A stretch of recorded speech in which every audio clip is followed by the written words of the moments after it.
Ladies and gentlemen, may we have your attention? The SOPA 2026 awards are starting now.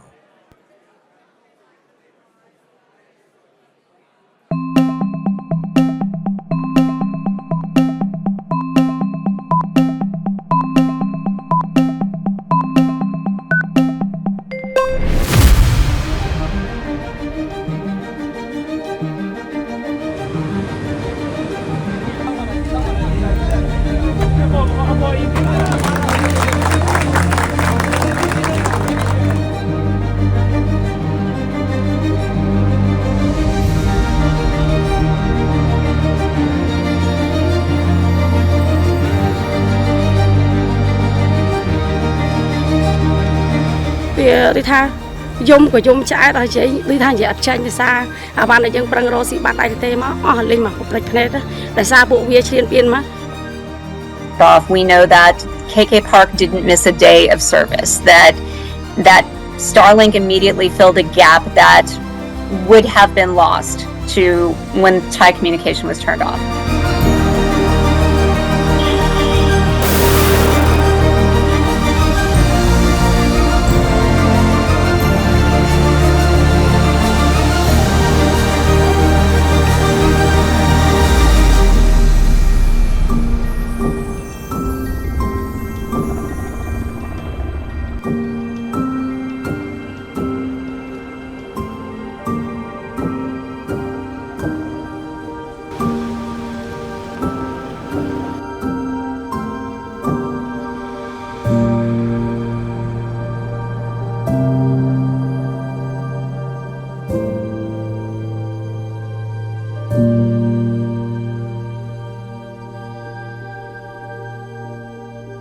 This is the SOPA 2026 awards. Please welcome your host, Karen Koh.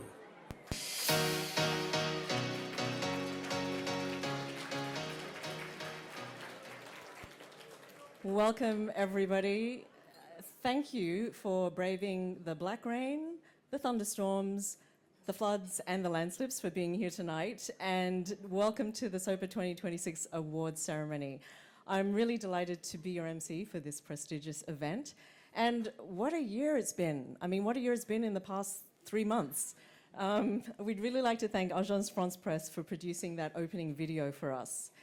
As you know, tonight is a very important night for us because we're here again to celebrate great journalism. In fact, this year marks the 28th year of the annual SOPA Awards. If you're on social media, yes, let's have a round of applause for 28. If you're one of those people who's on X, formerly known as Twitter, you are invited to tweet at SOPA Asia with the hashtag SOPA Awards 2026. We will also be live tweeting winners throughout the evening. And before we start, I want to express my thanks to SOPA, the Society of Publishers in Asia, and the judges from around the world who dedicated their time and effort to this event, as well as to the SOPA Awards administration panel who administered this year's awards. You can see the list of names of all the judges in the booklet tonight. And the awards wouldn't be possible without our supporters. So this year, we especially thank our associate sponsor, Taboola, as well as our supporting partner, Channel News Asia, Getty Images, Telemedia, the Foreign Correspondents Club Hong Kong, Create Productions, and our advertisement donors and table sponsors. I am super excited tonight because we're going to begin tonight's event with our keynote speaker, Karen Hao, an award-winning journalist and author of Empire of AI. There will be an opportunity at the end for Q&A from the audience, so think about anything you might want to ask Karen. And for that, we'll be using Slido, so you can send your questions in via the QR code, which is on the screen, and also it's on your table menu, the event rundown card, or you can head to, there's the QR code, or you can just go to slido.com and use the hashtag SOPA Awards 2026. Now I'm delighted to welcome James Wilson, who's one of the co-chairs of SOPA's editorial committee, to the stage to say a few words and to introduce tonight's speaker. Please give a warm welcome to James.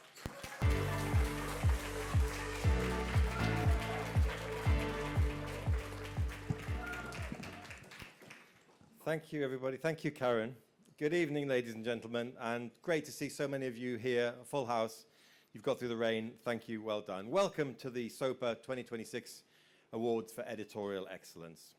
Tonight, we are here to celebrate exceptional journalism and to reaffirm the vital role played by independent, rigorous, and courageous reporting across the Asia-Pacific region. First, Karen said, for 28 years, the SOPA Awards have recognized the region's best journalism. They honor reporters, photographers, and newsrooms whose work has brought original stories to light, has held the powerful to account, and given a voice to communities. This year, we received more than 700 entries for the SOPA Awards across 21 categories. They span our global, our regional and local, and our Chinese language groups, as well as our dedicated Bahasa Indonesia category.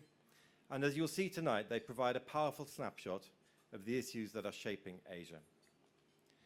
We're especially encouraged by the growth in participation in the awards. This year, 34 small media outlets and first-time entrants from 13 different places submitted more than 50 entries, showing again the strength and diversity of the region's journalism. None of this would be possible without our SOPA judges. More than 100 former and current journalists, editors, and academics volunteered their time to assess and to score the entries, and I'd like to thank them on behalf of SOPA for their dedication and their expertise. I'd also like to acknowledge... Thank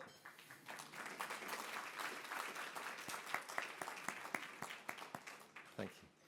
I would also like to acknowledge our new SOPA Awards administration panel, which has helped to guide this year's process, as well as our sponsors, supporting partners, SOPA members, and the many other people who've made tonight possible. I'd now like to invite the co-chair of SOPA's board, Michael Mainville of AFP, to come up on stage for an important announcement. Thank you.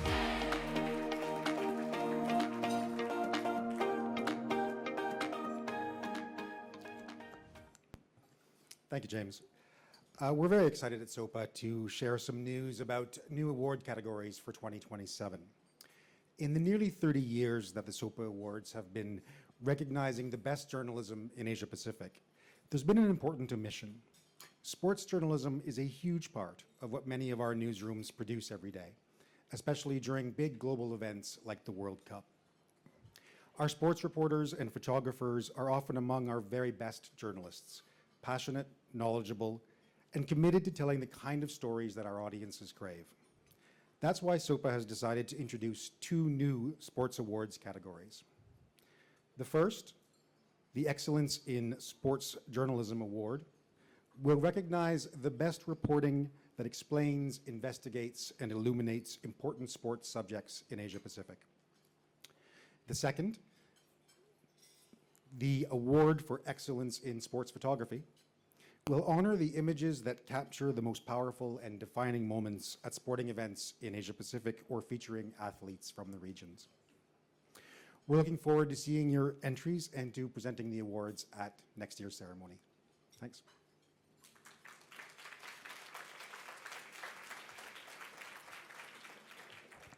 Thank you, Michael. So now it's my privilege to introduce tonight's keynote speaker. Karen Hao is an award-winning journalist whose reporting has helped to shape understanding of one of the most consequential, if not the most consequential technology of our time, artificial intelligence. Her book, published last year, Empire of AI, was a New York Times bestseller and received widespread recognition. It was a finalist for the National Book Critics Circle Award in the US and a winner of the Porchlight Business Book Award. Karen was a senior editor for AI at MIT Technology Review and has covered US and Chinese technology companies for the Wall Street Journal. She also co-created the Pulitzer Center's AI Spotlight series, which has trained thousands of journalists around the world on how to cover artificial intelligence. At a time when AI is rapidly and almost daily reshaping our world, Karen's insights could not be more timely. So please join me in giving a warm welcome to Karen Hao.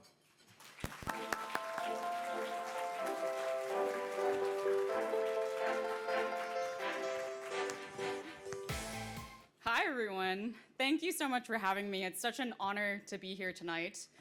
I never want to be in between you and your dinner, so please continue to eat and drink and enjoy yourselves while I give this talk. So I wanted to start today with a story. In 2023, I was a reporter at the Wall Street Journal when I traveled to Nairobi, Kenya to meet this man, Alex Cairo. 2 years prior, Alex had been working at a company called Sama when they offered him an opportunity to join a new project. Sama is an outsourcing company. It connects tech companies to workers overseas to help them with tasks that are essential to AI development.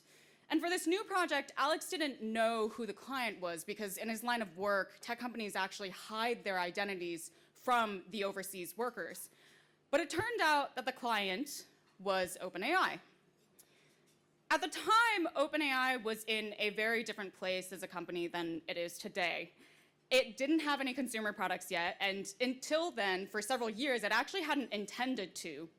But in 2023, things were beginning to change. They had just developed GPT-3, which was half a generation before ChatGPT, and they were looking to expand their commercialization plan. And they realized if they were going to put a text generation tool that can generate any kind of text into the hands of potentially millions, and now we know 1 billion users, they had to shore up a very important problem with the model. They needed to prevent it from generating racist, toxic hate speech at those users.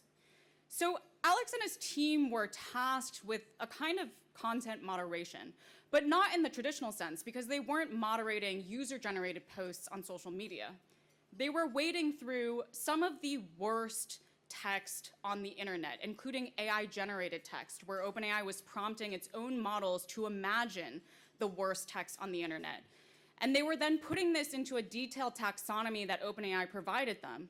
Is this hate speech, violent content, sexual content? Is this sexual content that involves the abuse of children? This annotated data was then used to train a content moderation filter that OpenAI used to wrap around all of its GPT models so that it would block all of that types of severities of content from reaching the user. So this filter was essential to the viral success of ChatGPT, and it was what allowed OpenAI to become a household name overnight.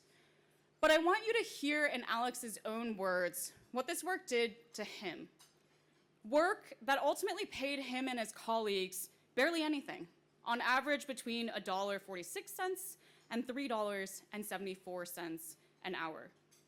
Alex was on the violent content team for OpenAI, which meant he was reading and labeling scenarios like murders, stabbings, and self-harm. So when you would go home at night, like what would you think about after 8 hours of reading all of that stuff? Oh, my mental state was very bad. I had nightmares. I feared people. Maybe I see too many people coming. I see violence. If I see someone holding a fork or a razor blade, I see people cutting himself or something like that. At night, I will dream. I will have nightmares. Even I'll tell my brother, okay, just come here, sit with me like for 5 hours before I go to sleep because I need someone to talk to before I go to sleep because if I go to sleep, I'll start screaming or something like that. So many things are going a lot in my mind, yeah. In my book, Empire of AI, I argue that Alex is not an anomaly. His experience was the expected consequence of the way that Silicon Valley approaches AI development. I call this approach the scale at all costs approach. And to understand the sheer magnitude of the scale that we're talking about and all the downstream consequences, we need to stop thinking of companies like OpenAI as just businesses providing us products and services. They are new forms of empire, consolidating a historic amount of economic and political power, terraforming our Earth, reshaping our geopolitics, upending our education systems, undermining our physical and mental health. Why do I use this term empire? Well, the empires of AI operate in exactly the same ways as the empires of old. Here are just 4 parallels. First, they lay claim to resources that are not their own, the data of individuals, the intellectual property of artists, journalists, and creators. Second, they exploit an extraordinary amount of labor. That's both workers who make critical contributions to the value creation of these companies, as well as the workers whose jobs get automated away when this technology is deployed. Third, they monopolize knowledge production, controlling and censoring AI research while creating an information technology that they seek to turn into the single portal through which everyone engages with the world and produces further knowledge. And fourth, they justify their actions with a moral and existential imperative.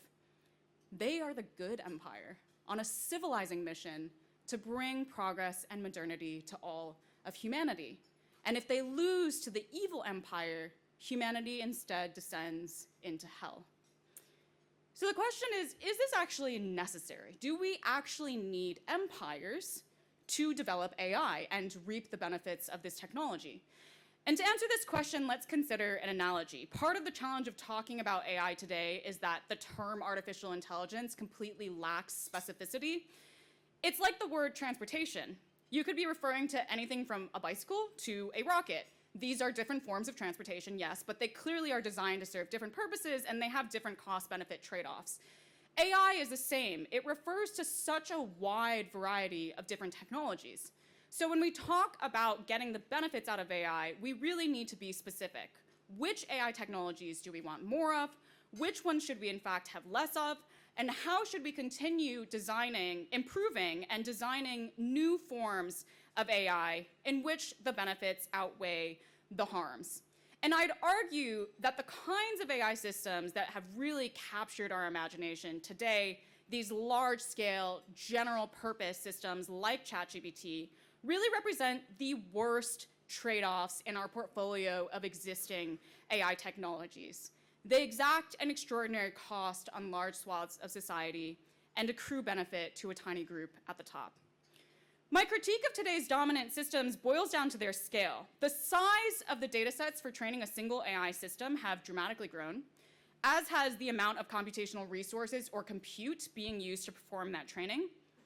Both of these charts are in logarithmic scale. So we are seeing an exponential explosion in the amount of data and compute being used to train a single system, and also a far faster acceleration of that explosion in recent years than ever before. Here's a different way of looking at it just through OpenAI's technologies. In 4 years, OpenAI scaled its GPT models by more than 10,000 times. So that's 10,000 times more data, 10,000 times more compute being used to train a single system. And in reporting my book, I found that in order to achieve this scale, OpenAI dramatically dropped its standards for data quality and its regard for intellectual property. So with GPT-2, it was using curated articles and websites, but then it started pirating books, and it started indiscriminately scraping the internet to train GPT-4. And this is the same story for all of the main AI model developers. So if we were to summarize the harms of aggressively scaling training data, that would include things like infringements on data privacy, the erosion of intellectual property, the perpetuation of an engagement-centric model of social media. We're increasingly getting evidence that these companies are trying to make their products more engaging, more addictive, so that users spend more time on these chatbot systems, and the companies can then harvest more data directly from those users.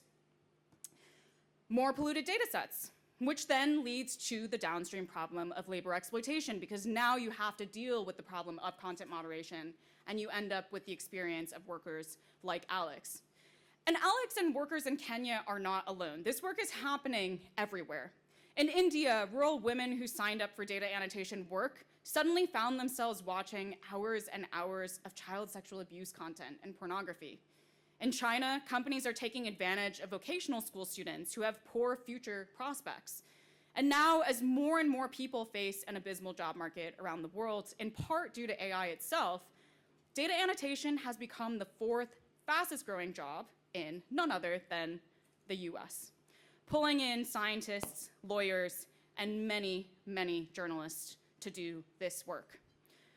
The aggressive scaling of compute is leading to a whole other set of unprecedented challenges. Where models used to be trained on single digits or maybe a dozen computer chips, now they're trained on tens of thousands of computer chips in massive supercomputing facilities. And these facilities are not like the data centers that power our modern digitally mediated lives. This is Meta's first data center for powering Facebook. And this is Meta's newest AI data center being built in Louisiana. It's nearly 400 times larger in footprint, and it's on track to be 1/5 the size of Manhattan. So aggressively scaling compute leads to accelerated mineral extraction, increased energy and fresh water consumption, utility price hikes, strain on grid infrastructure.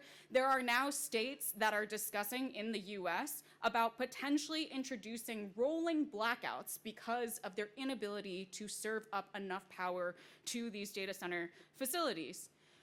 There's also greater carbon emissions. Last June, a report from the United Nations found that 4 of the leading AI companies increased their emissions by 150% since 2020, which was exactly the year that all 4 of them committed to reducing their emissions to 0 by the end of the decade.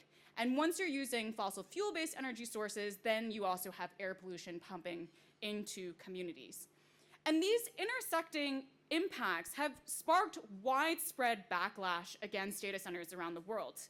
In March, I was in the US and met several activists across different communities that are resisting against data centers. This is Kitana Ananda, who has been organizing with the No Desert Data Center Coalition in Tucson, Arizona.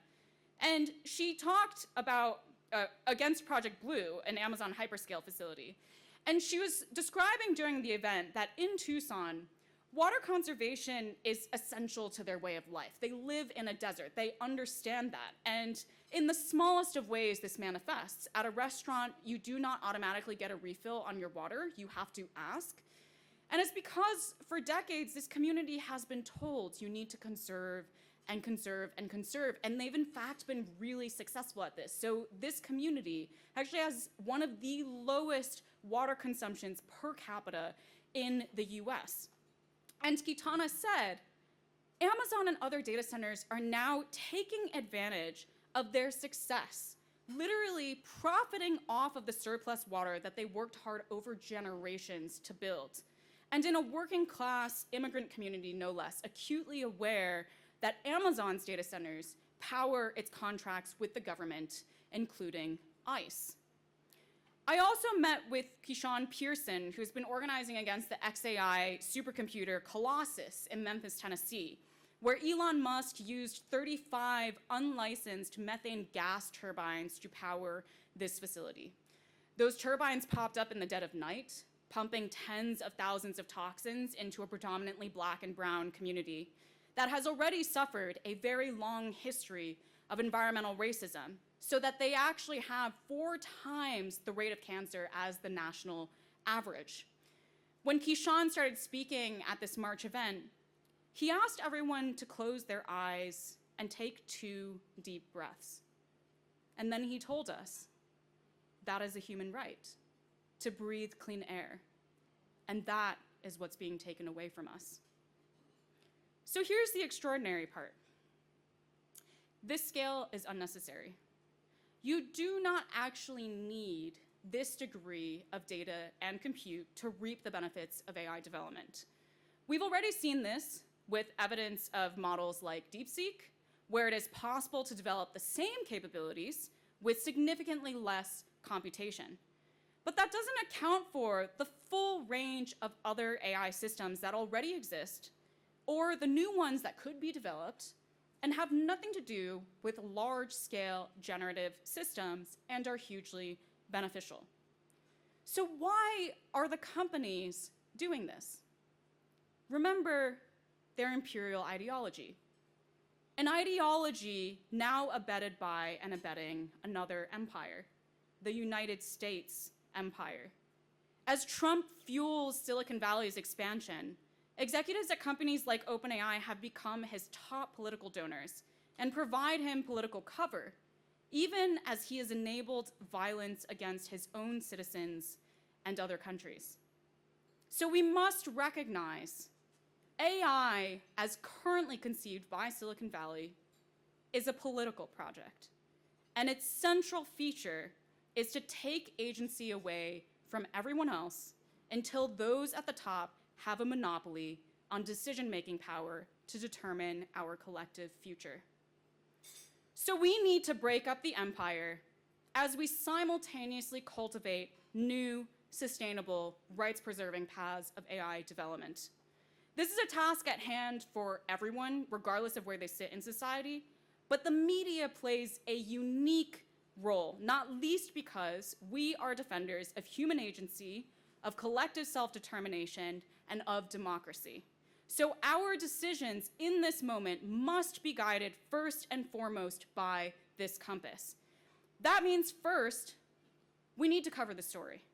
We need to hold the AI industry and its fusion with state power accountable, as we have held many powerful entities to account.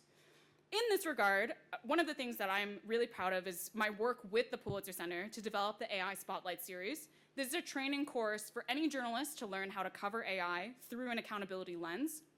It's our firm belief with this program that AI is the canonical journalism beat. It does not require specialized knowledge that is only accessible to a certain group of journalists. Every single journalist can and should learn how to report on AI, because we are going to need all of us to tackle these empires together. We've now trained more than 3,000 journalists around the world with this curriculum, and we've open sourced the curriculum online completely for free. Second, we need to reject platform dependence, such as by using more open source models when leveraging AI. But also, even more so than that, we should not be striking partnerships with AI companies. We should heed the lesson from the social media and search era. Google and Facebook used media partnerships as a lever of soft power to evade regulation and gained extraordinary control over the visibility, traffic, and financial fortunes of the media. And on both counts, democracy weakened. And we're beginning to see this story replay itself in the AI era. These are numbers that the Norwegian company Schibsted shared last year from its OpenAI partnership. While impressions dramatically increased, click-through rate dramatically decreased. So what that means is a larger share of the revenue for Schibsted or for another media company partnering with OpenAI would have to come from OpenAI itself, which gives OpenAI enormous leverage. And now, on top of that, you also lose control over how your content is presented, including its accuracy, which I'll get to in a moment. Third, we need to independently understand the impact of generative AI on the media so we can keep our eyes wide open when engaging with these technologies and with these companies. Here's an example of what I'm talking about from the European Broadcasting Union, which last year coordinated a study that found that AI assistants misrepresented news content 45% of the time, regardless of language. 31% of the time, there were serious sourcing problems. 20% of the time, there were major accuracy issues. So once again, this underscores the risk of partnerships. And fourth and finally, we need to invest in building our own bespoke AI solutions by and for the media. I like to call these systems the bicycles of AI, as opposed to the rockets that the empires are trying to sell us. So what's a bicycle of AI? Well, one category of bicycles to invest in, AI tools that facilitate reporting. For this Pulitzer Prize-winning story from the New York Times, the team did not use large language models. They did not use generative AI. They trained a specialized AI vision model to detect the signature crater of a 2,000-pound bomb in satellite imagery. And importantly, they then manually verified every single image, including with traditional AI reporting, traditional reporting tools.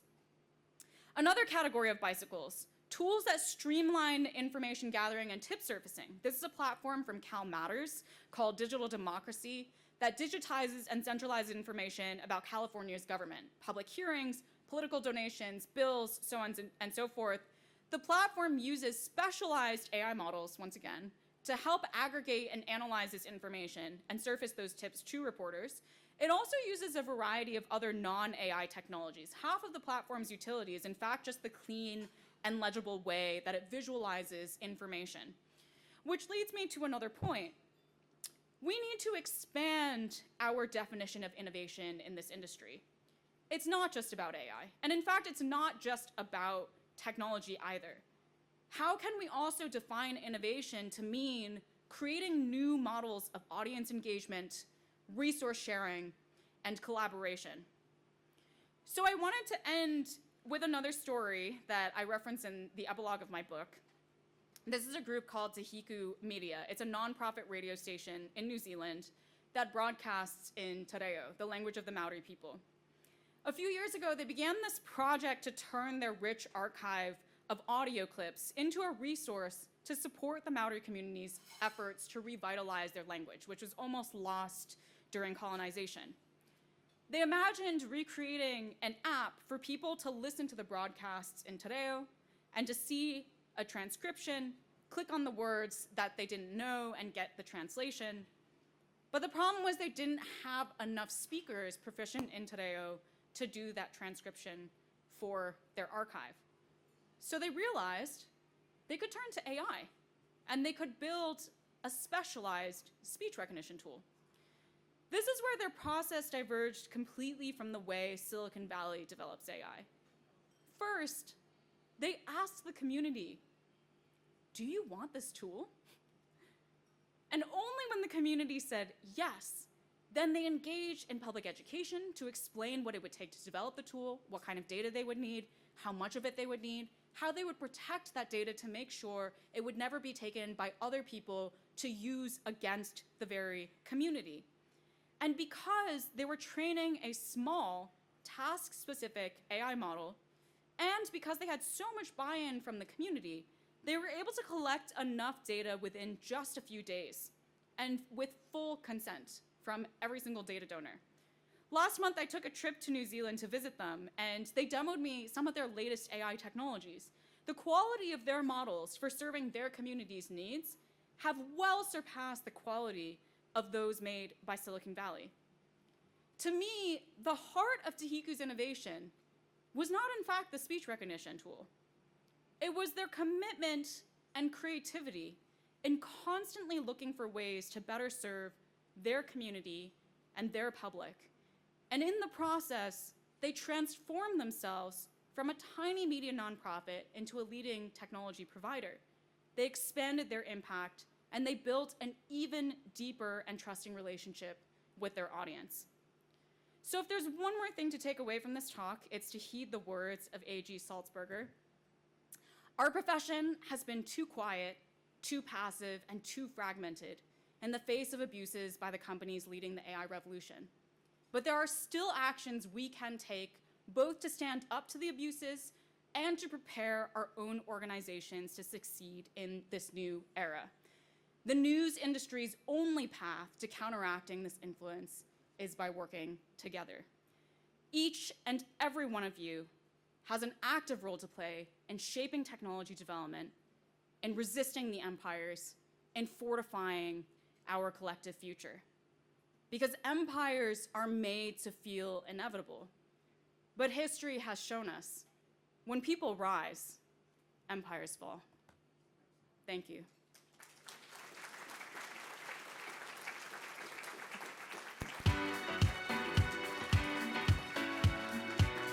Thank you so much, Karen. I want to not just thank you for being here tonight, I want to thank you for becoming a journalist and not joining a tech company. And I want to thank you for writing this amazing book, because I really think it is such an eye-opening insight that we would probably otherwise never have known about. I just would like to know who has read the book in the room, if you raise your hands. Okay, you all need to read this book. Who's in the process of reading the book? I know some people are. It really will open your eyes. So Karen is going to stay on stage with me for a little while to have a chat. Don't forget, if you want to ask questions, you can use Slido, and we will try to get through questions. So let's go over to the table.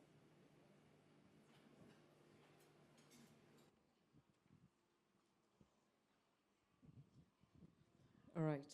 So Karen, the first thing I wanted to talk about is AI generally, because it feels like right now we are just inundated with the message that AI is here. You better be part of it or you're going to miss out. You know, it's shaping the future.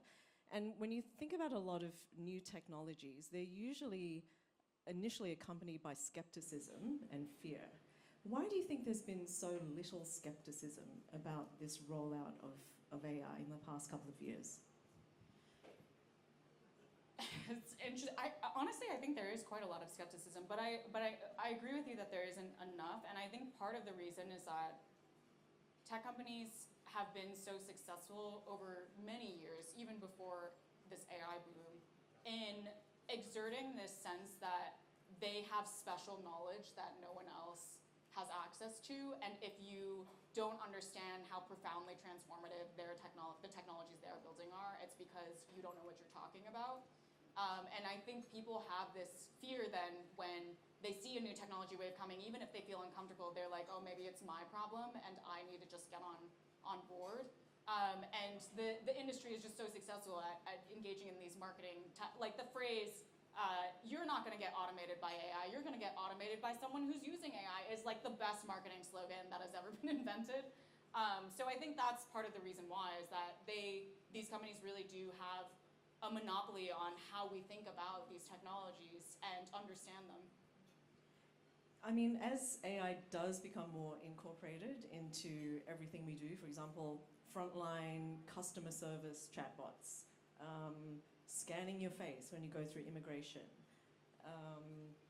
calculating insurance risk. Do you worry that they become almost too big to fail when they're that incorporated into everyday life? So one thing I would say first is those are very different AI systems, usually provided by very different AI vendors. So whether or not, you know, a single company is too big to fail is a little bit different of a question than seeing AI everywhere, because it is very different, you know, a collection of companies that are all engaging in these technologies and building different variations of AI. But I do think that there is this rapid normalization happening where we just accept AI and automation in everything. And going back to this idea in my talk that, you know, AI, we do need to disentangle what we actually mean when we talk about AI. There are certain things that, yes, we would like automated away, it would be streamlined, it would be more efficient. And then there are other things that we actually we should not be doing that, right? Like we should not be letting AI chatbots write journalism. That is something that we should be very clear-eyed about, what can get automated and would be helpful to get automated, and what we should really be retaining control over ourselves. And this is something that, you know, one of the early founders of the AI discipline, AI has been around since the 1950s, and one of the founders of the discipline was this MIT professor named Joseph Weizenbaum, who actually then became also an early critic of the field that he helped facilitate. And part of his criticism, even back then in the 1960s, was this recognition that people have a significant amount of automation bias. They assume that machines are just simply better at everything than humans, and so they lose the ability to discern what we should be retaining ourselves and what we should leave to machines.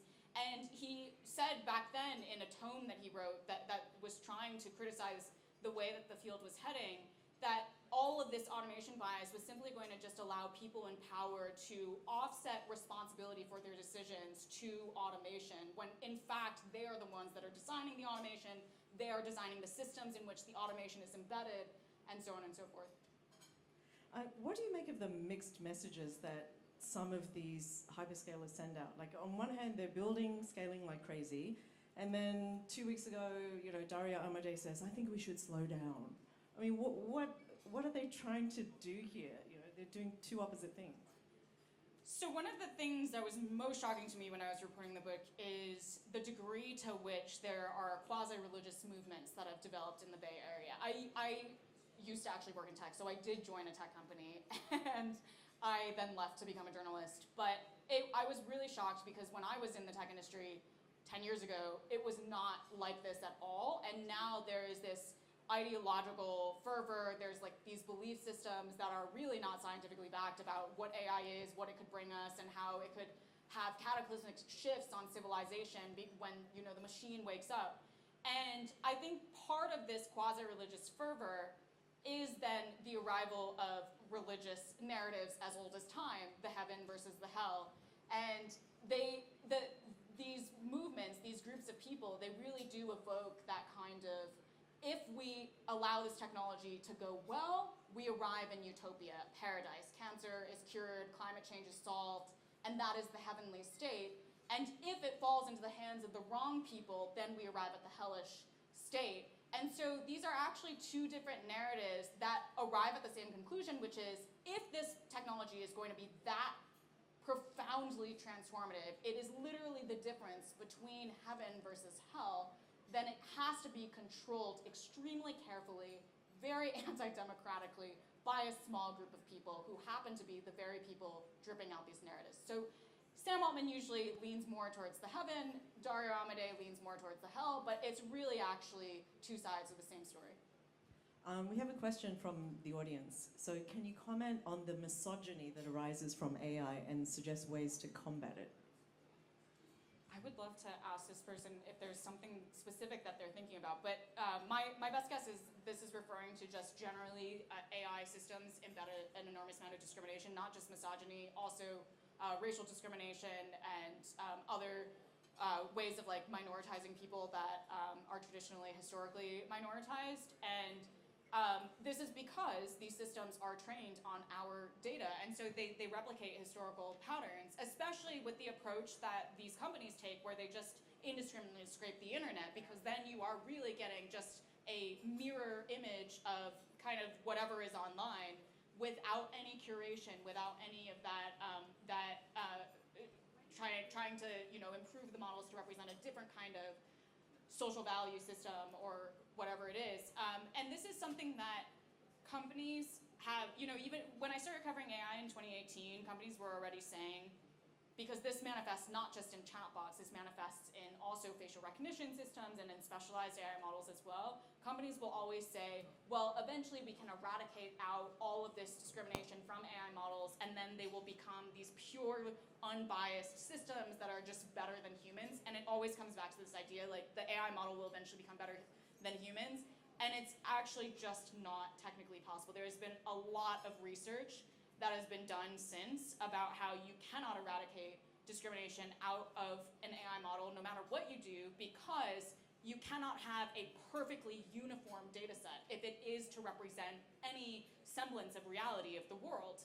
And so, there's some forms of bias in these models that are perfectly fine. Like if you're developing, like a flower detection system, and your detection system detects roses better than daffodils, it's like whatever. But also then there's profoundly much more problematic forms of discrimination when you start applying it to people. And that is one of the reasons why I think through the years of reporting on AI, I've arrived at this position that this is why we need to be really cautious about when we even deploy AI models. Like if we are trying to solve some kind of social problem or trying to categorize people in some kind of way, that's when you begin to run into these serious issues. There's another question from the audience. How do we reckon with the destructive effects of AI expansion while also investing in the technology's potential to solve some of those big problems like cancer and climate change? Yeah, so this goes back to the idea of bicycles versus rockets. So when you think about what would actually help us advance the fight against cancer, we want to accelerate drug discovery. And what would you want to then, what kind of AI system would you want to help do that? Well, you would want a system that is trained on molecular combinations and the interactions of those combinations with the human body. And in fact, that is, there have been systems that have been developed like that. DeepMind developed AlphaFold, which also helps accelerate drug discovery, but takes a different tack. It's about predicting with high accuracy how a protein will fold based on its amino acid structure, which is very important for then understanding disease. And these are all specialized systems that have nothing to do with large language models. When you think about what the companies that are building large language models are saying, it doesn't actually make sense when you examine the fine-grained detail. They're like, we're gonna build ChatGPT, and ChatGPT is eventually gonna help solve cancer. How is a system that's trained on pornographic material from the internet actually advancing the problem of cancer? It's not. Like, all of that data that they're dredging up from these corners of Reddit and X and this stuff is actually reducing the efficiency of the model to tackle specific tasks like cancer, drug discovery, and the other things that we need. And so we can simply advance the potential of AI by shifting more of the resources towards these specialized models that are trained on these curated data sets to actually target the problems that we want, and away from these large-scale, quote-unquote, everything machines that really aren't actually specialized in any particular domain. Just bringing it back to everyone in the room, there's a question here that, you said the media needs to work together to resist the empire, and we're all friends in this room, but we're also rivals. So concretely, how can news media cooperate? This is one of the things that I was referencing when I said we need to expand our idea of what innovation actually means beyond just innovating in technology, but also to find new ways of collaborating with one another. I was thinking exactly about this challenge of, we do all have friendly competition among each of our publications, but I do think that this is a moment where right now the AI companies really leverage that, and that is a real vulnerability for our industry, is that we get too caught up in our rivalries and don't end up building bridges with each other to share more resources, share technological infrastructure, and share know-how on AI reporting as just an example. And when I say that they take advantage of this, one example of this is in reporting on AI. When I was at MIT Tech Review, there were 2 of us that covered AI. Even within the same publication, of course, within publications, we also have rivalries, right? Even within the same publication, OpenAI tried to pit me against my colleague, because after I wrote a profile of the company in 2020 that they really did not like, they then only sent their best scoops to my colleague. Fortunately, me and my colleague had a really good relationship, and so it didn't actually affect our ability to be collegial and to continue collaborating on stories and so on and so forth. But they do that with individual journalists within one organization. They also they map out who competes with whom in terms of the publication level. And if a publication writes a story that they don't like, they will then start giving scoops to your competitor. And so that's what I mean by they really exploit the vulnerabilities of our rivalries to then divide and conquer like an empire. And so I think we need to start thinking beyond what the models of practices that we've been engaged in thus far, to how do we actually reinvent the entire industry as a whole in the AI era, on this question, on modes of cooperation beyond rivalries. Okay, we're out of time, but I do have to ask this last question because it's relevant to all of us. So you mentioned accountability reporting. If you're not a tech reporter, which many of us are not, can you still do stories on AI? Like, how do you get good at accountability reporting?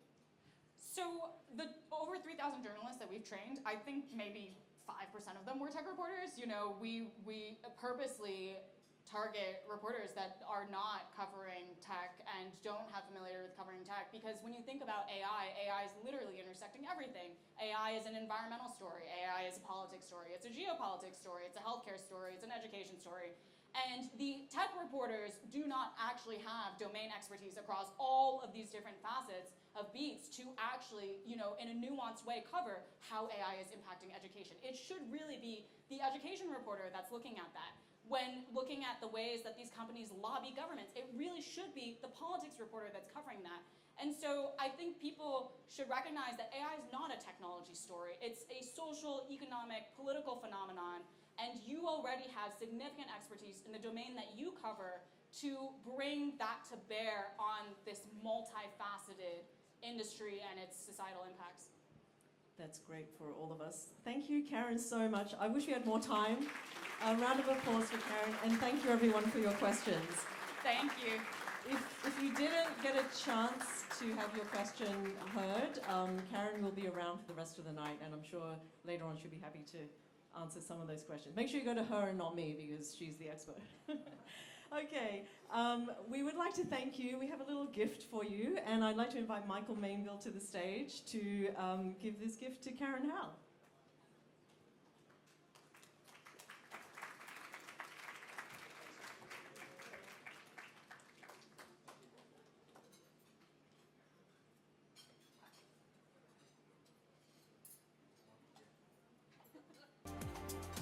Okay, wonderful. Thank you again to Karen.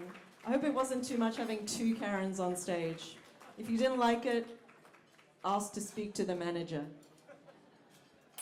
Okay, we are going to take a short 10-minute intermission for the next dinner course before we start actually giving out the awards. Meanwhile, we're going to show you some of the striking images from news stories from 2025. And thank you to all the organizations who contributed to these photographs. Thanks, everybody.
We will now have a short intermission. The SOPA 2026 awards will return shortly.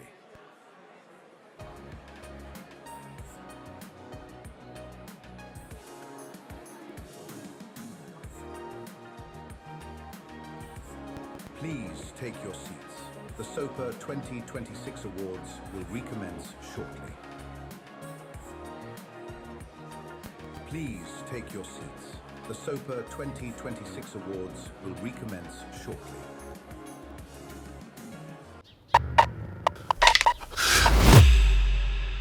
When did you first feel like something was wrong? They ghosted me.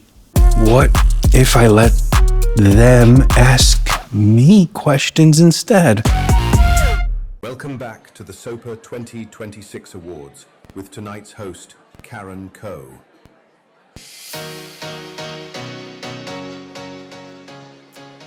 Welcome back, everyone.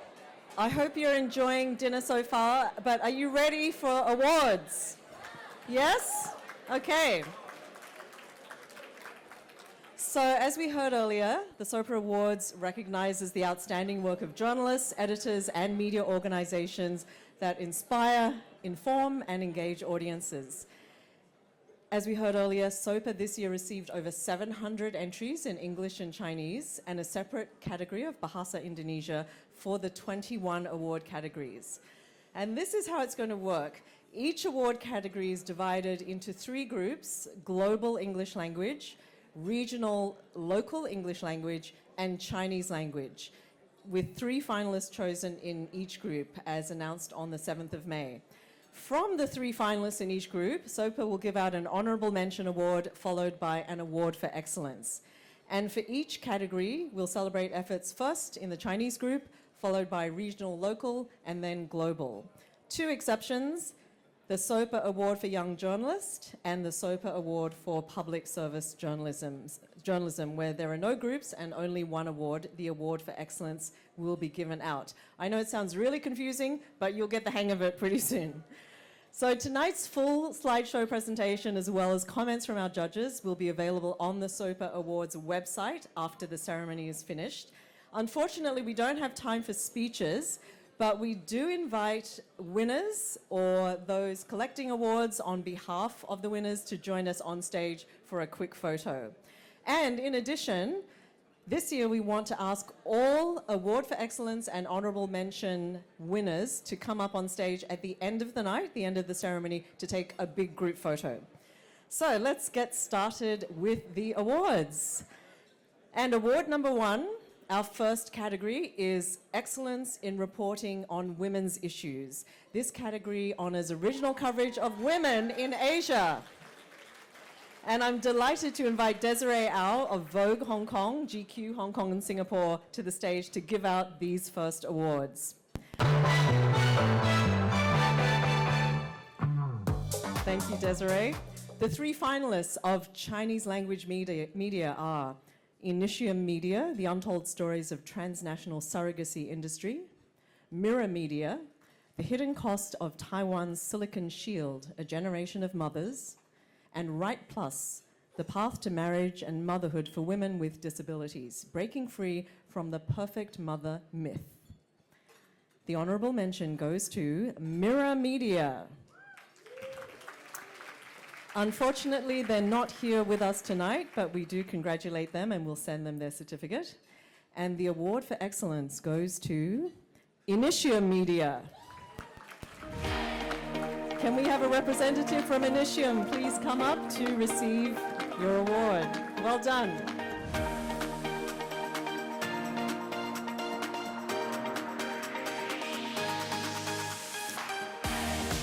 The judges said in-depth and comprehensive, laying bare the dark side of the surrogacy industry.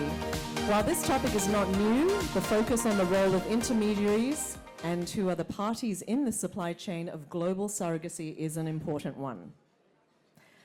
Up next, we have the 3 finalists of Regional Local English Language, and they are Frontier Myanmar for Hidden Burdens of Myanmar Women, Health, Livelihoods, and Early Marriage; Himal South Asian, The Woman in the Bathroom; and Press Trust of India, Women Who Are Left Behind, Another Side of Assam Floods.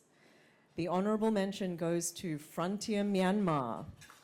Congratulations. Unfortunately, they can't be here with us tonight. And the award for excellence goes to Himal South Asian. And we do have someone who will accept the award on their behalf. Congratulations. The judges said these stories offered a compelling and tragic story. The gumboots reporting and perseverance shone through with such vivid details to a sustained and exceptional reporting effort. Congratulations to Himal South Asian. One more. And the three finalists of Global English Language Media are CNN International, Economic Plight of Women in Asia, The New York Times, The Secret Campaign in China to Save a Woman Chained by the Neck, and The Wall Street Journal, The Business of Fertility. Chinese elites turn to US surrogates for babies. The honorable mention goes to CNN International. Congratulations, CNN. Please come up to accept your award. We have a little team coming up. Fantastic.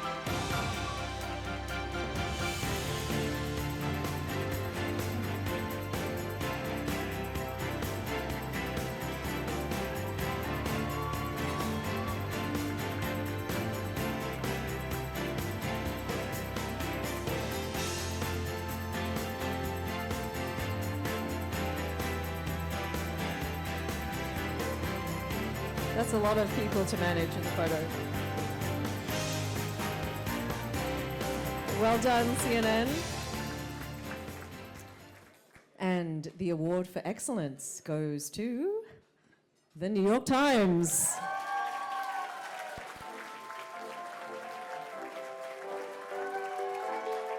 Congratulations to the New York Times. The judges called it a gut-wrenching story of how the Chinese state and sections of society continue to turn a blind eye to the trafficking of women and to intimidate those who attempt to hold the state accountable, including the New York Times journalists telling this story. Thank you very much, Desiree. You can take your seat. And congratulations again to the New York Times. Our next award is for excellence in journalistic innovation, and I'd like to invite Anne-Marie Rowntree from Reuters to the stage to present. Thank you, Anne-Marie. For the Excellence in Journalistic Innovation Award, SOPA honors work that uses new or emerging digital tools to deliver news content in an innovative manner and or encourages audience engagement with the news. The three finalists of Chinese language media are Initium Media, 10 years after the Formosa Fun Coast explosion. Initium Media, again, how are our lives forever changed by the heat? And The Reporter, Taiwan's undersea crisis, tracing Chinese-owned ships suspected of cable damage. The honorable mention goes to The Reporter. Congratulations, The Reporter. Please come up and get your award.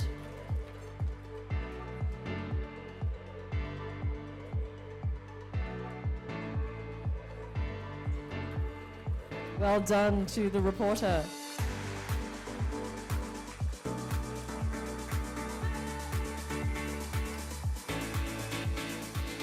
And the award for excellence goes to, it has to be, Initium Media for the story 10 years after the Formosa Fun Coast explosion. Congratulations, Initium Media.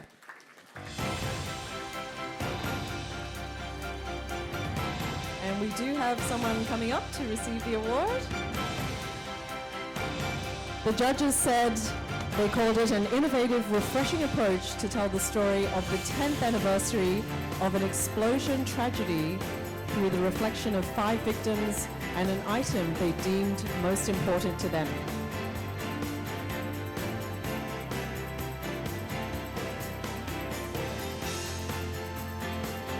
Well done, Initium Media.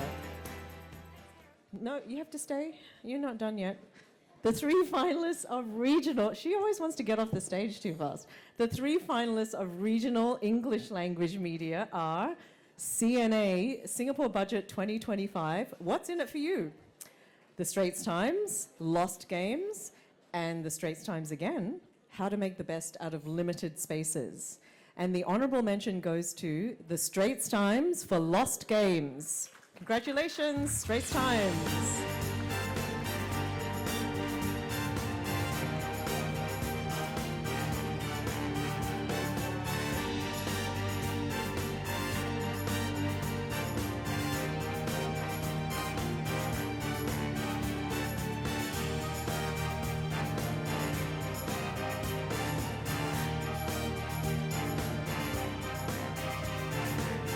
Well done to the Straits Times.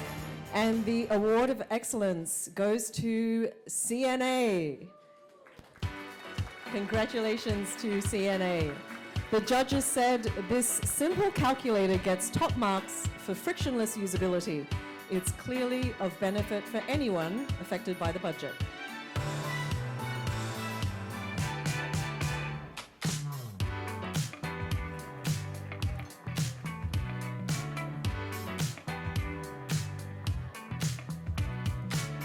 Congratulations to CNA.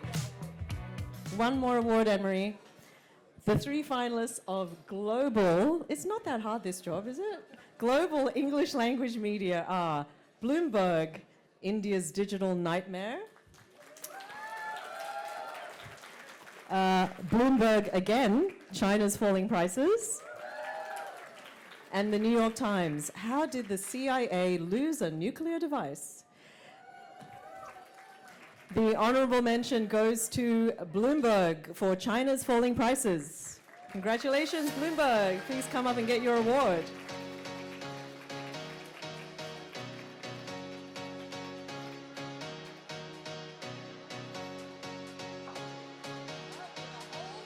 The whole team, exactly. Why not?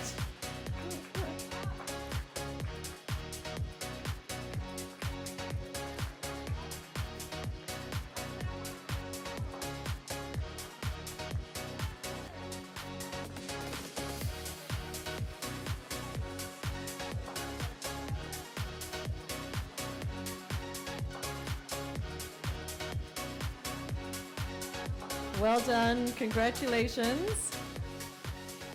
And the award for excellence goes to Bloomberg again, India's digital nightmare. I don't know whether you want to send the same team or some different people up. The judges said the graphic novel format is the right call here, not a gimmick. A well-conceived package where the form serves the journalism.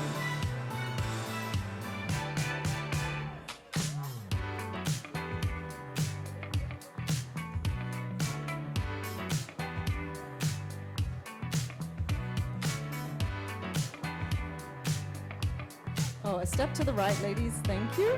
Perfect.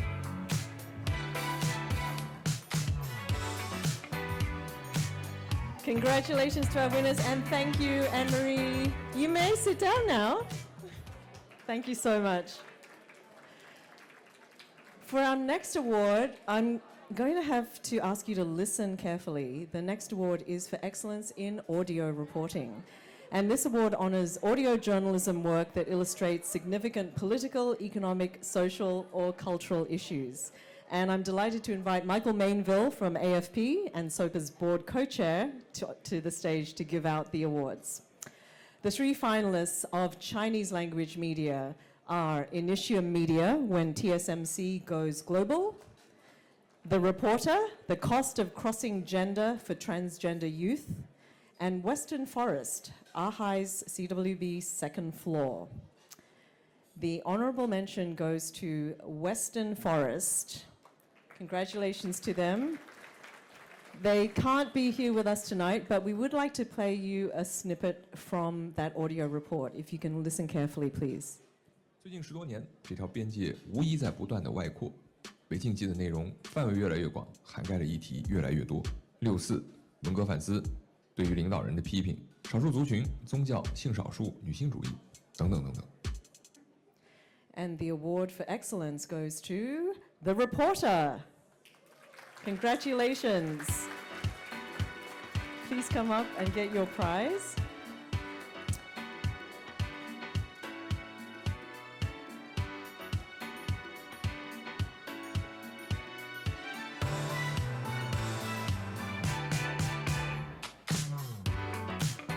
Well done. And we will take a listen to a clip from this prize-winning piece. 高一已经可以熟透所有网络技能了，我自己觉得，反正就是我开始找一些跨性别的族群啊，然后开始了解跨性别这个词，然后开始在网络上找一些药，所以我后来从 And the judges said it's an innovative story of a largely ignored issue, makes rich use of on-the-ground recordings, allowing listeners to hear directly from transgender individuals and their families in their own voices, lending the reporting both emotional warmth and journalistic substance. Next up, the three finalists of regional local English language media are Commonwealth Magazine, Taiwanology, Seeking Peace in Taiwan, an Israeli and a Palestinian in dialogue. Himal South Asian, Saffron Siege. And the Economic Times, A Spoonful of Death. The honourable mention goes to Commonwealth Magazine. Congratulations. Please come up and get your prize.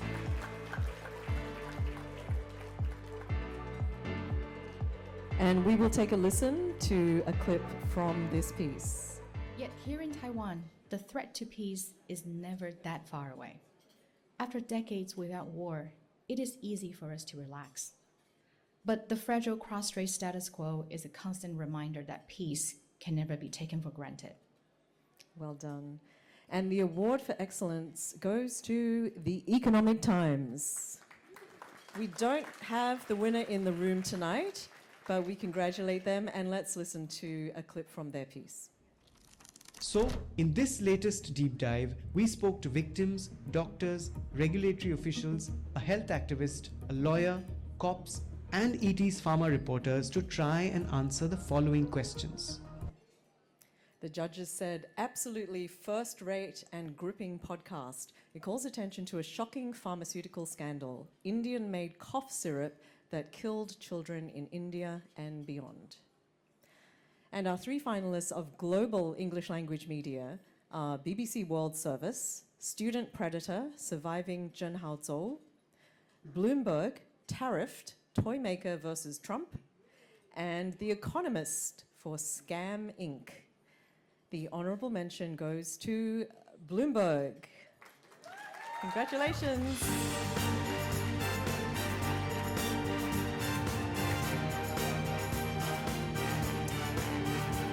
Let's take a listen to a clip from this piece.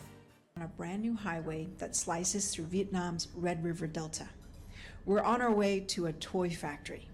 But just a few hundred yards away from the factory gate, we've come to a dead halt, stymied by an unexpected obstacle. Congratulations to Bloomberg. And the award for excellence goes to The Economist. Congratulations.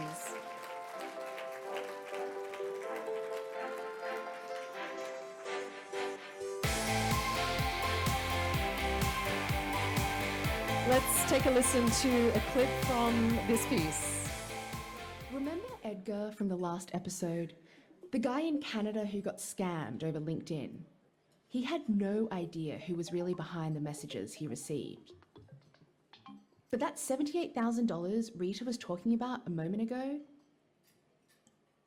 The judges called it an eye-opening, thoroughly comprehensive piece of reporting that sheds light on the inner workings of the scam industry, its history, and the vivid stories of both the people it ensnared and those who fuel it.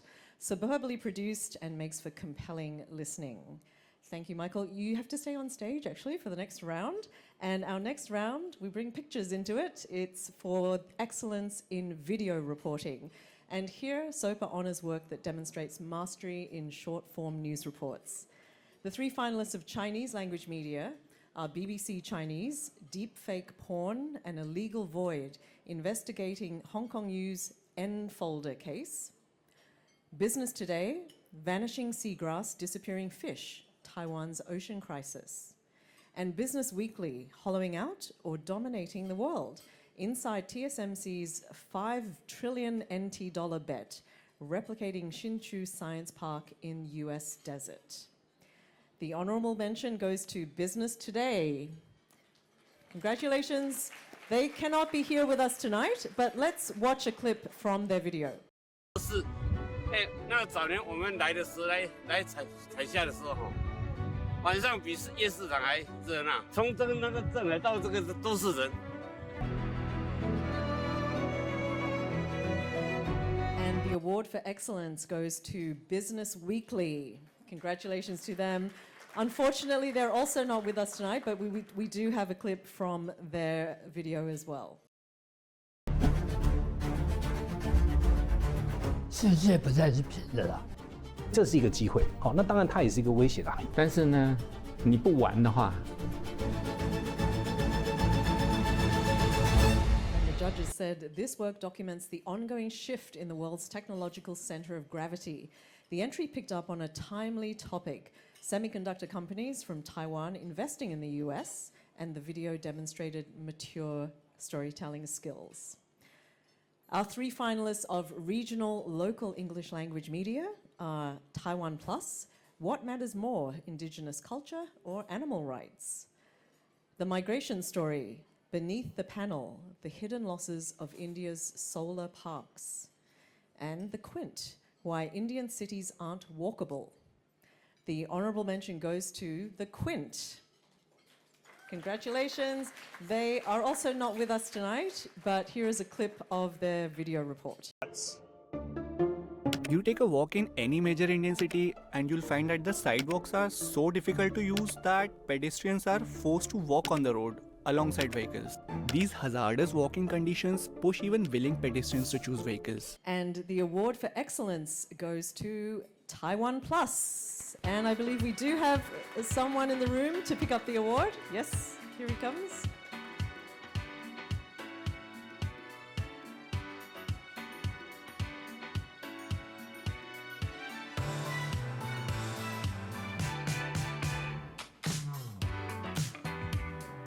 So the judges said a beautifully filmed video. While this case centers on Taiwan's laws, it has some global resonance as states weigh their own tensions between environmental and indigenous considerations. Let's take a quick look at it.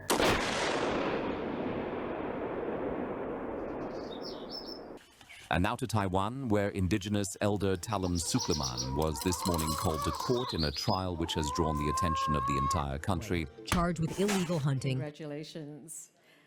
And our 3 finalists of global English language media are BBC I and BBC Global China Unit, The Schools That Break Children, Financial Times, Japan's Demographic Time Bomb, and the Wall Street Journal, The Gold Rush East, inside Singapore's Fort Knox. The honorable mention goes to Financial Times. Congratulations, FT.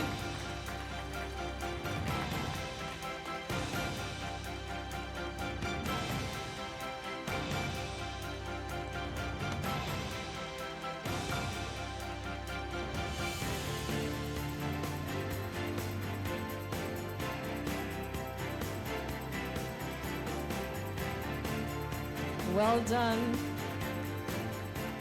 Let's take a quick look at that video. Country shrink and grow old gracefully without losing its economic power and making success much harder to come by for the young.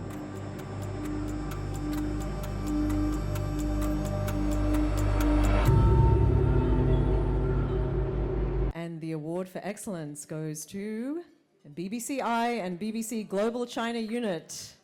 Congratulations. I believe we do have, yes, a winner to come up. The judges described it as a strong and gripping story that touches so many points of our lives. Parenting, school, youth. Unusual topic, a difficult terrain, and dangerous subjects make this an extremely challenging project. So let's take a look at this video. 把那个水管举过头顶，然后使劲往下一打， undercover footage exposes the people making a fortune from the schools. 这个行业它的利润是非常大。就光我这个理念1年我不收的话，找100个没问题了，就3万块听课就300万。 Congratulations again to our winners in this category. And thank you, Michael. You may take a seat. We are now going to take an intermission of about 10 minutes for dinner service. We are, well, we're like a quarter of the way through our awards. So enjoy your next course, and we'll be back in a few minutes. Thanks, everybody. We will now have a short intermission. The SOPA 2026 awards will return shortly.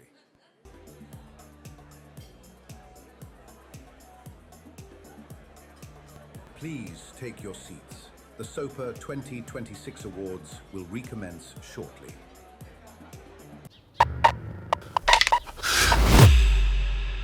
When did you first feel like something was wrong? They ghosted me. What if I let them ask me questions instead? Welcome back to the SOPA 2026 awards with tonight's host, Karen Koh.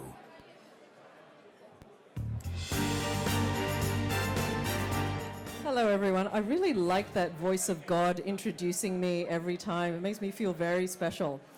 Okay, are you enjoying dinner so far? Yes? Good.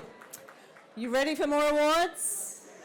All right, we're up to number 5, Excellence in Human Rights Reporting.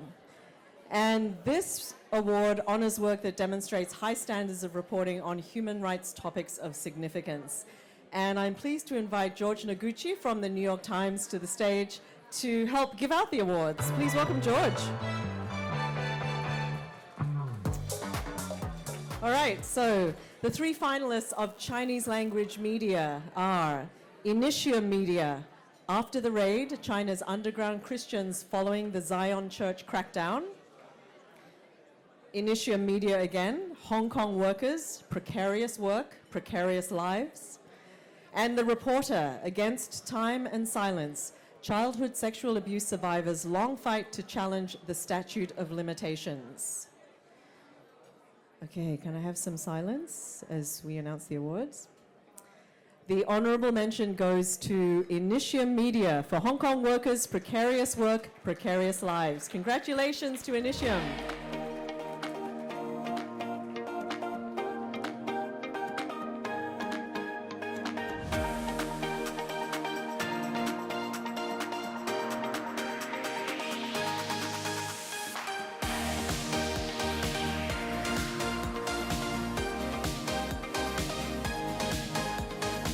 Well done to Initium Media.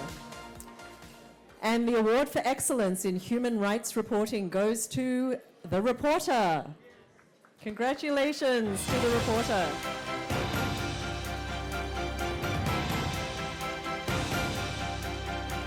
The judges called it objectively and deeply researched with excellent citations and explanatory notes to give this very important subject the time and attention it deserves. Well done to The Reporter. Congratulations again. The 3 finalists of regional local English language media are Himmel South Asian, climate refugees from Bangladesh face a political storm in India. Frontier Myanmar, Rakhine in crisis, begging to survive amid starvation. And Frontier Myanmar again, Myanmar's election under fear. The ending is already known. The honorable mention goes to Frontier Myanmar for Myanmar's election under fear. The ending is already known. Congratulations to Frontier Myanmar. Unfortunately, they can't be here tonight. And the award for excellence also goes to Frontier Myanmar for Rakhine in crisis, begging to survive amid starvation. Again, they are not here tonight, but the judges did call it a devastating ground-level account that documents how war and military blockades are driving civilians into starvation, using vivid testimony to expose rights abuses hidden from view. And our 3 finalists of global English language media are Financial Times, The Dark Truth Behind Supermarket Tuna, International Consortium of Investigative Journalists, US, Stuff New Zealand for China Targets, and the Wall Street Journal for Tibet's Forgotten Resistance. The honorable mention goes to the Wall Street Journal. Congratulations, Wall Street Journal.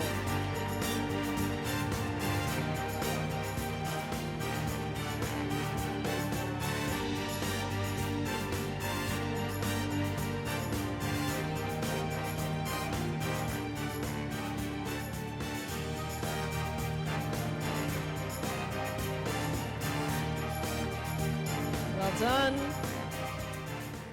And the award for excellence goes to International Consortium of Investigative Journalists US, Stuff New Zealand. And unfortunately, they cannot be here tonight, but the judges called it deeply researched with a breadth and range that's difficult to match. Shows great collaboration between countries delivering gripping stories. Okay, please stay on stage. We are doing the next award, which is Excellence in Feature Writing. And this honors the work that demonstrates high standards of reporting and writing to describe an idea, event, trend, or personality, or explain a topic of significance. And the three finalists of Chinese language media are Initium Media, Surrogate Mothers, The Bodies That Paid the Price; Mirror Media, How the Passion Cooled, The Physician Exodus and the Crisis of an Ailing ER System; and The Reporter, Returning to the Riverbank at 9, a childhood sexual abuse survivor's independent search for truth 29 years later. The honorable mention goes to Mirror Media. Congratulations to Mirror Media. They're not here with us tonight, but well done. And the award for excellence goes to Initium Media. Congratulations again, Initium Media.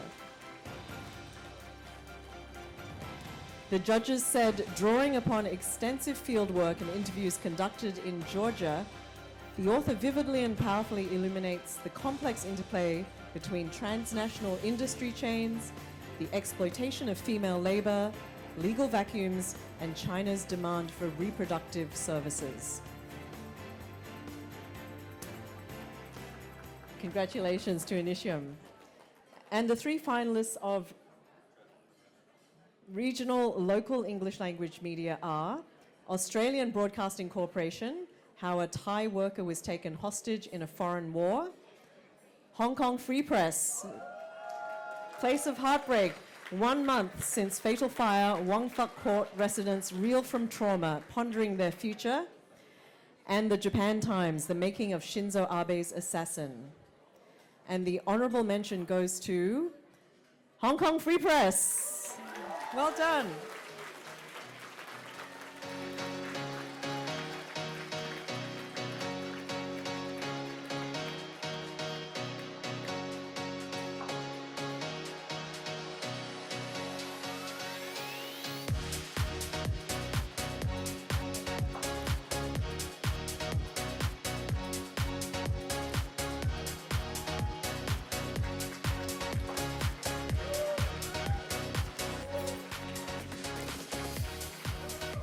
Congratulations, Hong Kong Free Press.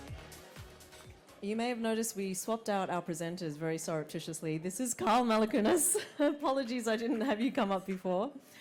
The award for excellence goes to Australian Broadcasting Corporation. Congratulations to the ABC. Unfortunately, they're not here with us tonight. The judges said the authors succeeded greatly in making the Gaza war an Asian tale by showing the region's human stakes in the distant conflict, including the forces impelling Thais to migrate to Israel for work. And our three finalists of global English language media are Bloomberg for India's Boiling Point, 1843, The Economist, How One Man Got Off Death Row in a Country with a 99% Conviction Rate, and again, 1843, The Economist, Would You Pass the World's Toughest Exam? The honorable mention goes to 1843, The Economist, How One Man Got Off Death Row in a Country with a 99% Conviction Rate.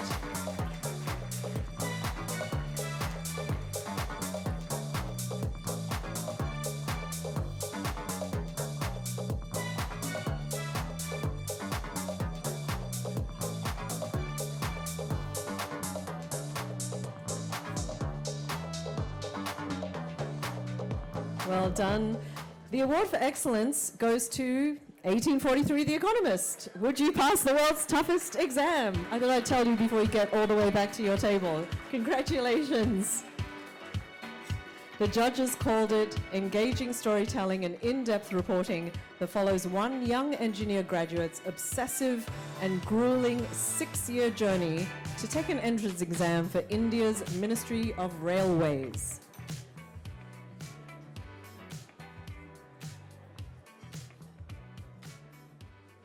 Well done to 1843 The Economist. And thank you, Carl. Apologies again for not bringing you up when I was supposed to. Our next award is the Excellence in Technology Reporting Award, which honors outstanding reporting on technology that illustrates its impact on political, economic, business, or social issues. And I'm pleased to invite Gillian Wong of the New York Times to the stage to give out the awards. Hi, Gillian. All right, the 3 finalists of Chinese language media are Commonwealth Magazine, Singapore and Malaysia, a new Asian AI corridor. Hong Kong Economic Journal Monthly, The Great Chip War, China's bottlenecks in cutting-edge technology and the memory chip opportunity. And Initium Media, Desires Decoded. The honorable mention goes to Commonwealth Magazine. Congratulations. Singapore and Malaysia, a new Asian AI corridor.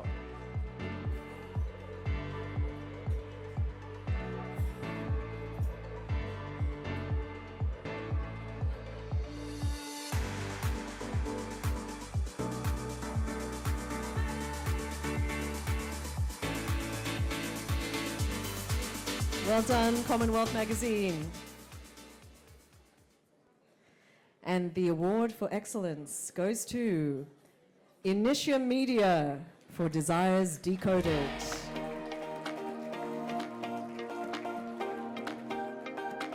The judges described it as a bold attempt to illustrate and explain the complexities, sensitivity, and profound impacts of artificial intelligence and algorithm on the expression and dissemination of information about sexual desire. Thought-provoking.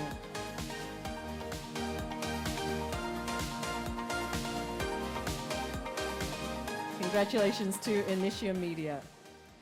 Up next, our finalists of regional local English language media are Project Multatuli English, the hashtag Automation Fever series, the Australian Financial Review and the Sydney Morning Herald, Unwise, the downfall of tech billionaire Richard White, and the Straits Times, Pongol Digital District.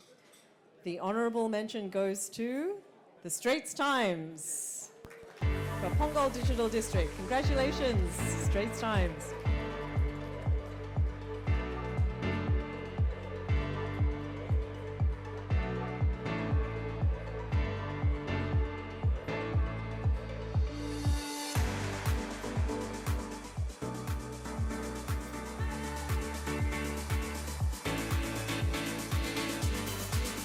Well done.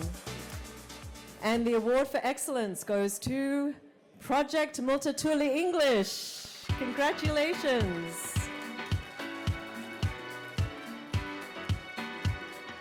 The judges called it an extremely relevant series of articles, filling an important understanding gap at a time when the AI job losses debate rages on.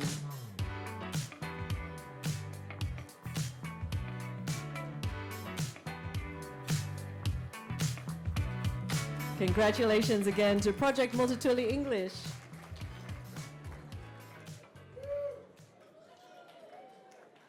And our 3 finalists of global English language media are the Associated Press, Made in America, Watched Worldwide, Bloomberg, China's AI Surge, and Reuters, China Quest for Tech Self-Sufficiency.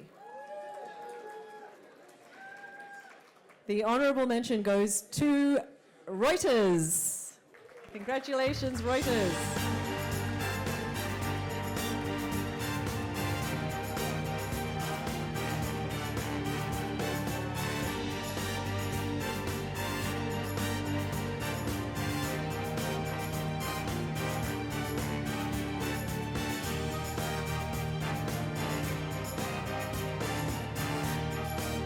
Well done, Reuters. And the award for excellence goes to the Associated Press. Congratulations. Please come up and get your award.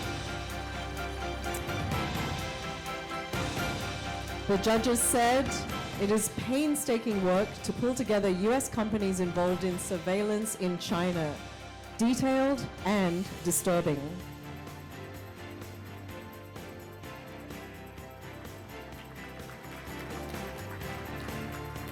Congratulations again to the Associated Press. And thank you, Gillian. You can take your seat.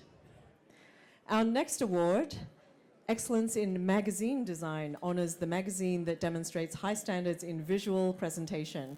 And we're pleased to invite Jocelyn Kang from CNN International on stage to give out the awards. In this category, global, regional, and Chinese media entries have been combined. So our three finalists are Bloomberg for Bloomberg Markets Magazine's Japan issue, Leap, Across the Sea, and Tasting Kitchen, TK62 Kubanakan. The honorable mention goes to Leap. Congratulations to Leap. Unfortunately, they cannot be with us here tonight. Oh, you are here. He's here. Woo! He made the leap. That's even better.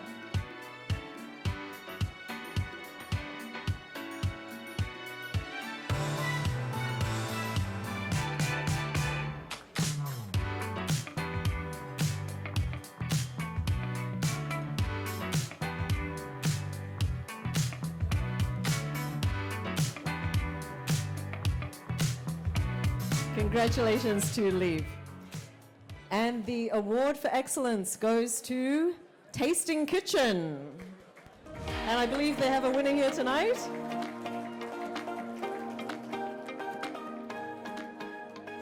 I think she's coming up now, yes.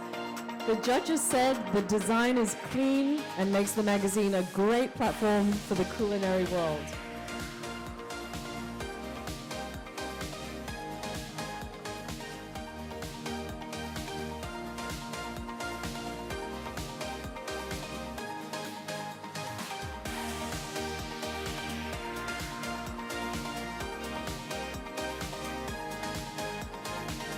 Congratulations to Tasting Kitchen. Thank you, Jocelyn. Please stay on stage for the next award, which is the Award for Excellence in Arts and Culture Reporting. And this honors the work that demonstrates high standards of reporting and writing in fine arts and cultural topics, including food and travel, things we all love. The three finalists of Chinese language media are BBC Chinese, 10 Kilometers from Freedom, How Kinmen Became a Haven for China's Sensitive Films, Initium Media, Rewriting China's Screen, and The Reporter, Playing to the Main Melody, Taiwan Indie Music's China Predicament. The honorable mention goes to Initium Media. Congratulations, Initium.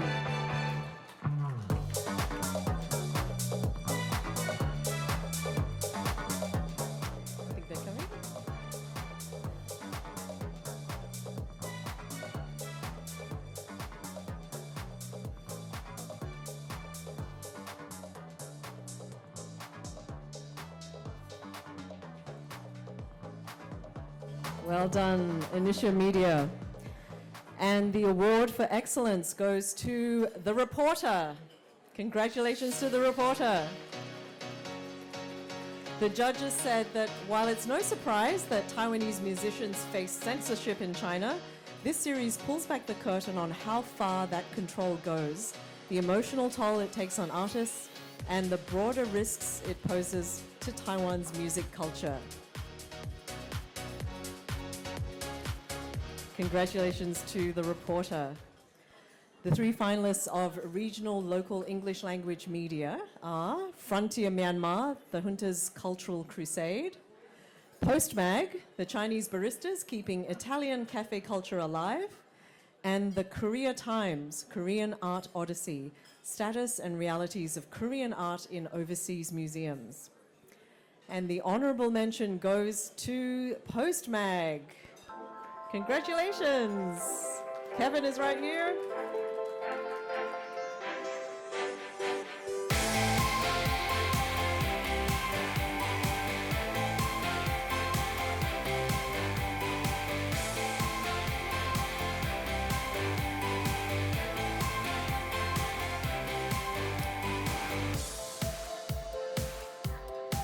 Well done to Postmag. And the award for excellence goes to Frontier Myanmar. And we know they can't be here tonight, but we congratulate them. The judges said the reporting is original, multi-source, and conducted under genuine personal risk. The reporters write from entirely within the Myanmar cultural frame. And our three finalists of global English language media are Bloomberg, Mumbai's Overhaul, Financial Times, the wild writer who told the truth about work in China, and The Wire China, a vicious cycle. The honorable mention goes to Bloomberg. Congratulations, Bloomberg.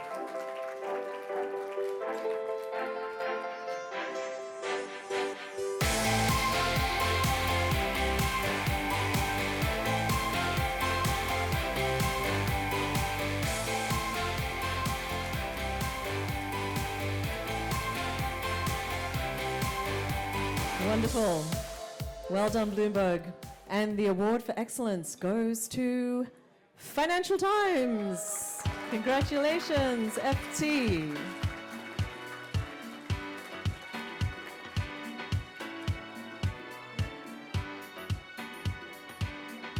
The judges called it a perfect example of show, don't tell journalism.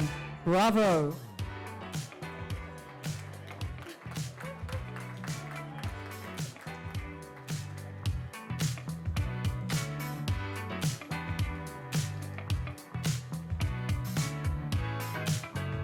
Congratulations again to the FT, and thank you, Jocelyn. You can take a seat. Our next award is for excellence in Bahasa Indonesia news reporting, and this is a single award for stories with demonstrable impact that set the domestic agenda in politics, business, or social cultural affairs. And we're delighted to have Harry Sejadi, Bahasa head judge, on stage to give out the award. The three finalists are Conde.co, Stop Tech Misogyny, Women Under the Threat of AI Manipulation to Disinformation-Based Human Trafficking, Mongabe Indonesia, The Dark Side of Indonesia's Nickel Downstreaming, Environmental and Indigenous Crisis in Halmahera, and Project Multatuli, hashtag Police Violence Emergency Series.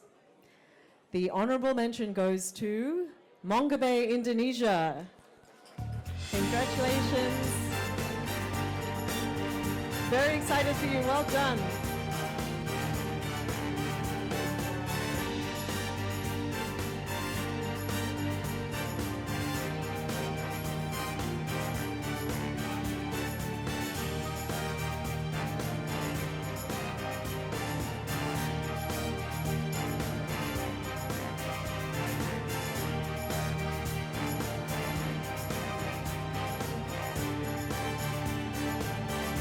Congratulations again to Mongabe, Indonesia. And the award for excellence goes to Project Multatuli. Congratulations, Project Multatuli.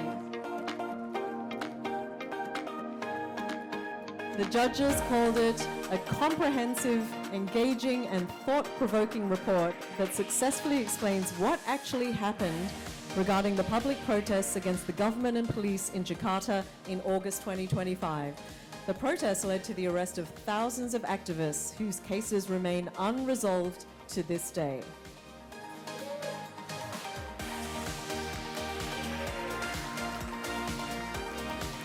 Well done, Project Multatuli.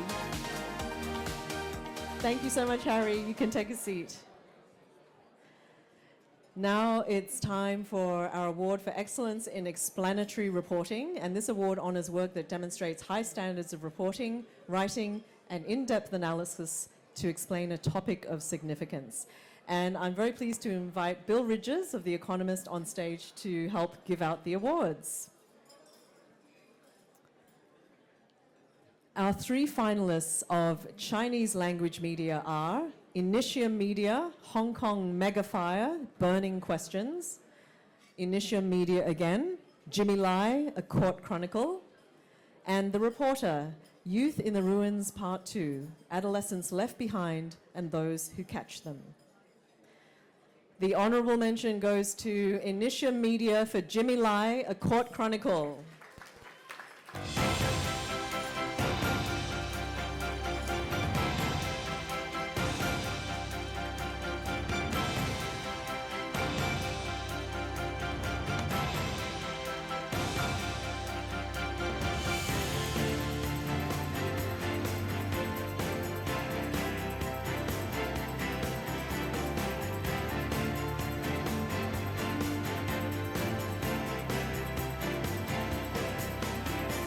Well done, Initium Media.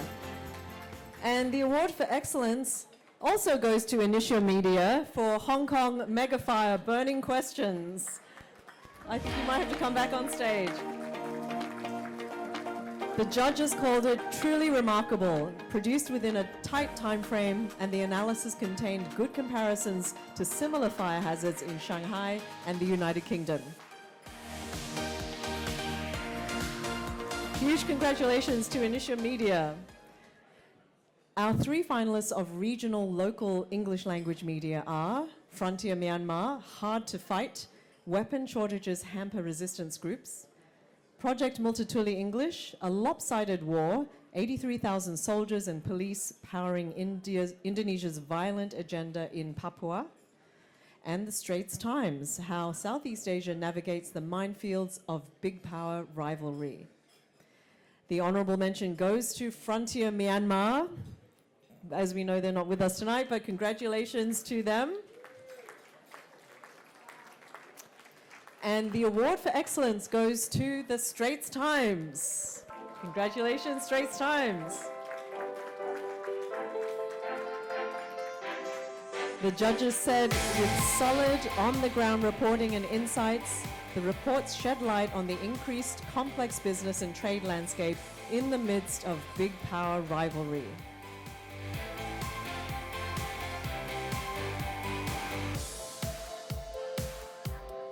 Well done, Straits Times. And our three finalists of global English language media are Financial Times, Why Trump Can't Build iPhones in the US. The New York Times, Inside South Korea's Martial Law Crisis. And the Wall Street Journal, Inside Fortress China. The honorable mention goes to the Wall Street Journal.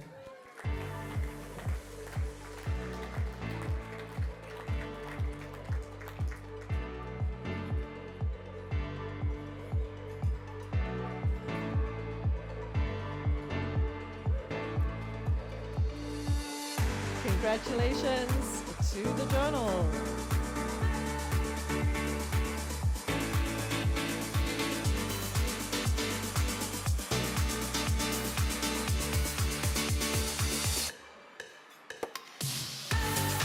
Well done, the Wall Street Journal. And the award for excellence goes to Financial Times. Congratulations. The judges called it a model of explanatory journalism. Rather than relying on rhetoric or leaks, the FT team dismantled the iPhone's supply chain piece by piece to test a political claim against industrial reality.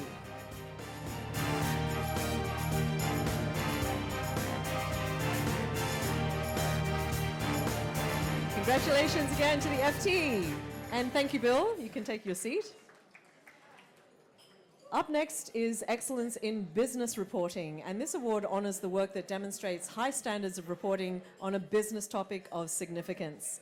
And I'm pleased to invite Simon Chu from the Financial Times to the stage to present the awards. The three finalists of Chinese language media are Business Weekly, Taiwan's century gamble, replicating Hsinchu Science Park in US desert. Global Views Monthly, Taiwan, Asia's next global capital hub. And The Reporter, a phone call that pulls you into the quicksand of debt, unmasking the usurious structure and exploitative truths of finance leasing. The honorable mention goes to The Reporter. Congratulations.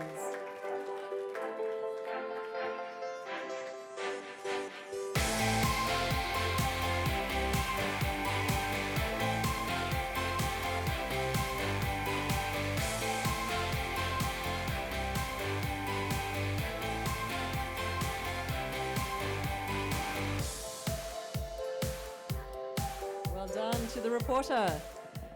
The award for excellence goes to Business Weekly. Congratulations to them. They're not with us tonight, but the judges said it is the core issue in Taiwan. The reports recorded the growth and plight of the most special geopolitical economy in this century. Our three finalists of regional local English language media are IFR Asia, Missing Seal thwarts lenders to Chinese property developer, the Australian Financial Review, Chairman Stokes, the inside story of Seven as told by the board, and the Australian Financial Review again, We Don't Have a Hope in Hell, KWM's cautionary China tale. The honourable mention goes to the Australian Financial Review for We Don't Have a Hope in Hell, KWM's cautionary China tale. They're not with us tonight, but we congratulate them.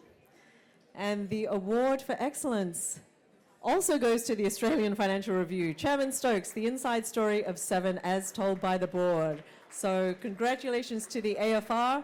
The judges called it a sad end to an incredible career and personal story told with dramatic flair and drive. Well done.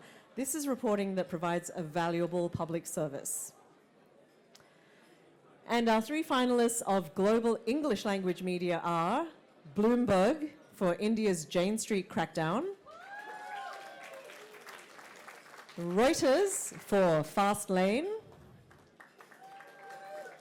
and the New York Times for China and rare earths.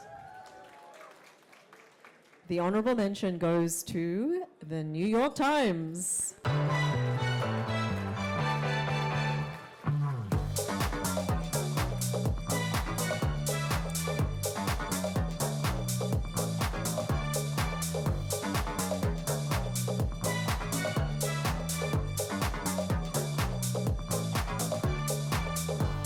Congratulations, New York Times.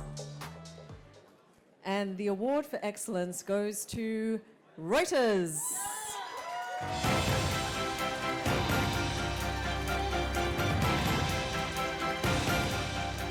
The judges called it a deeply reported series of articles examining one of the world's most important recent industrial developments, the rapid growth of China's auto industry and the global implications for manufacturers and consumers. Up next is our award for excellence in infographics. And this award honors entries that demonstrate high standards in presenting information in graphical form. And I'm delighted to invite James Wilson from the Financial Times and SOPA's editorial co-chair on stage to give out the awards. Angela is just hyping everyone up tonight. The three finalists of Chinese language media are Commonwealth Magazine, How a Landslide Lake Turned Deadly, reconstructing 64 critical days of the Matayan. Now News, Mental Health, Take a Mind Break. And The Reporter, From Data to Design, Risks in Taiwan's 119 traffic circles. That's a lot of traffic circles. The honorable mention goes to The Reporter. Well done, The Reporter.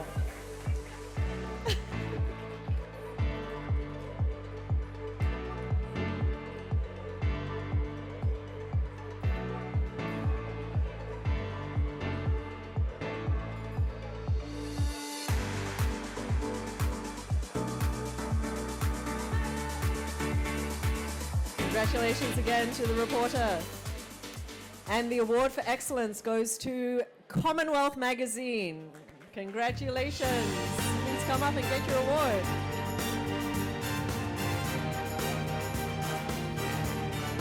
The judges said, successfully melted different graphics into the reports, vividly illustrating the disaster for readers to understand why it happened.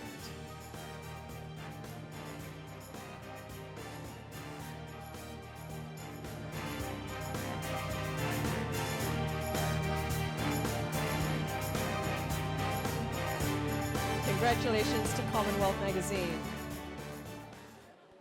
In the next category, the global and regional local media entries have been combined. So our three finalists of global and regional media are Reuters for Air India crash, Reuters again, scammed into scamming, and the New York Times, how the fire in Hong Kong became so deadly. The honorable mention goes to Reuters for Air India crash.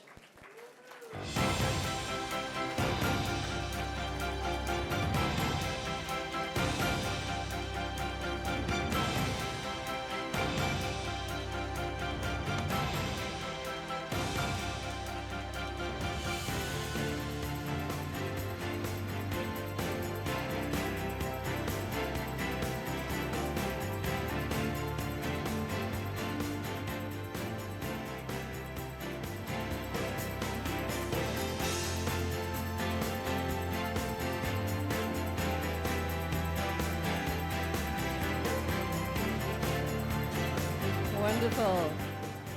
And the award for excellence goes to Reuters, scammed into scamming. Same team coming back. The judges said this story of criminals kidnapping people to work in scam call centers in Myanmar, perhaps with the connivance of Thai immigration officials, is delivered in a comic book format, but maintains the reporting standards and balance of more traditional Reuters story formats. Congratulations, Reuters, on a double win. James, stay with us for the next award. Good, good. I should tell you, if you are coming up to receive an award, there's a black line of tape that you should stand on to take your photo so that we don't have to, the photographer doesn't, I'm sorry, I should have told you earlier, but now you know, stand on the black tape. All right. Our next category is excellence in reporting breaking news. And this award honors the work that demonstrates high standards of reporting a breaking news event under deadline pressure. The three finalists of Chinese language media are HK01 for Hong Kong Typo fire tragedy, Initium Media, the Matayan landslide, and Hsinchu Daily, Beyond the Blast, the unfinished crisis in Putra Heights. The honorable mention goes to Initium Media. Well done, Initium Media.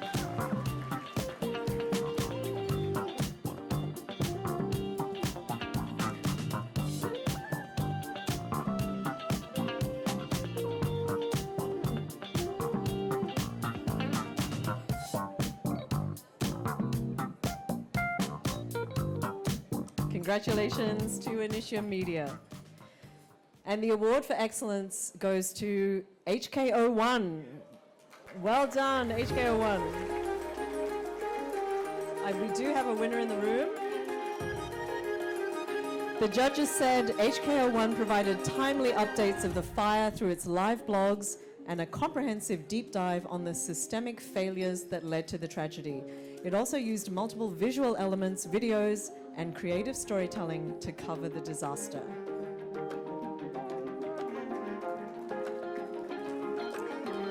Well done, HK01. Again, in this category, we have combined the global and regional local media entries. So the three finalists of global and regional media are Agence France-Presse, AFP, Myanmar earthquake, this is a mass casualty area. CNN International, CNN coverage of the India-Pakistan war. And the Wall Street Journal, the disaster of Air India Flight 171. The honorable mention goes to the Wall Street Journal. Congratulations.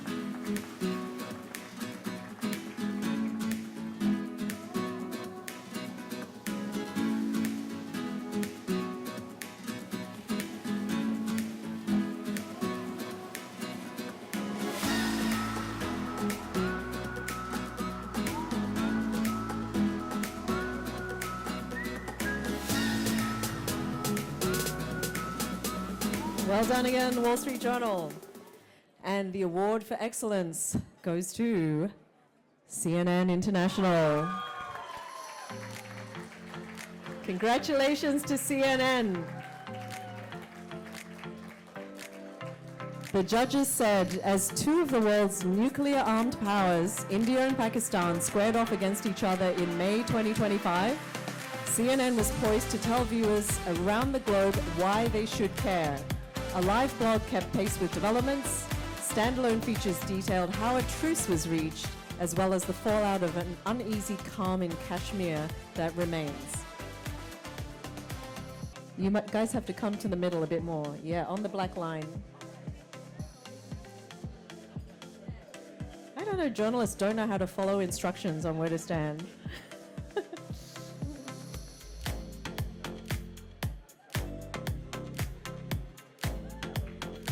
Well done, CNN. Congratulations. And thank you so much, James.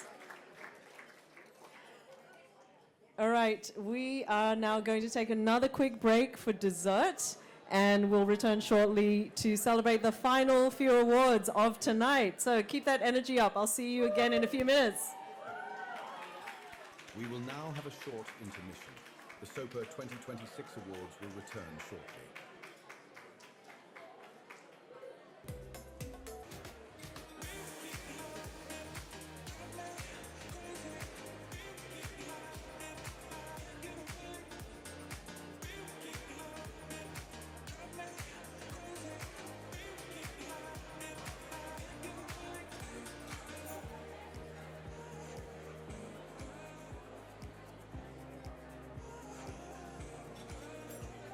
Please take your seats.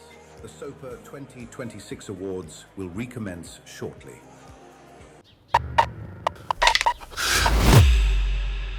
When did you first feel like something was wrong? They ghosted me. What if I let them ask me questions instead?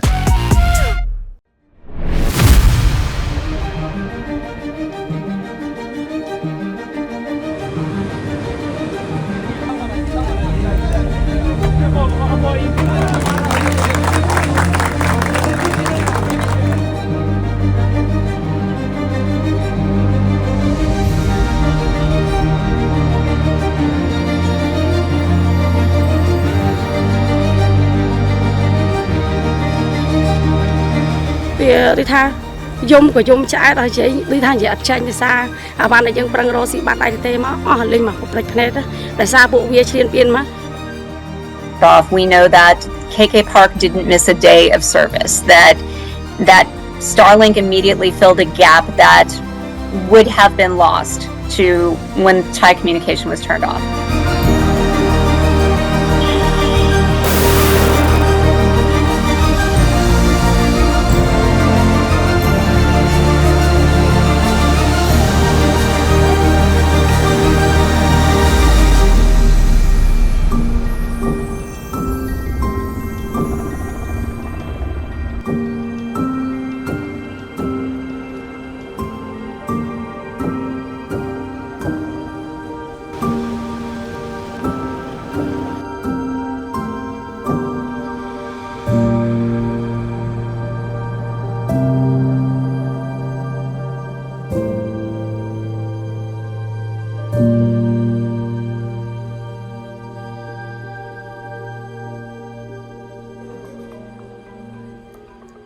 Hi again, everybody. If you're standing, could you please take your seats? We are in the final stretch of the awards tonight, and in this last section, we'll be celebrating excellence in environmental reporting, big scoops, incredible photography, investigative excellence. We'll be giving away the Young Journalist and the coveted Public Service Journalism Awards. So our next award is for excellence in opinion writing, and it honors the opinion piece or editorial that best serves to advance discussion and debate on a topic of significance. So I'm delighted to have Patrick Barter from the Wall Street Journal join us on stage to give out the awards. Hi, Patrick. Okay, so our three finalists of Chinese language media are Lianhe Zaobao, World War II Nanyang volunteer drivers and mechanics in Cold War silence, the protracted tragedy behind a heroic image. Ming Bao, C.K. Hutchison Port Deal uproar, research thoroughly and handle with good sense. And Yazhou Zhoukan, how does Hong Kong face its bitter past? And the honorable mention goes to Yazhou Zhoukan. Congratulations, we have our winner here.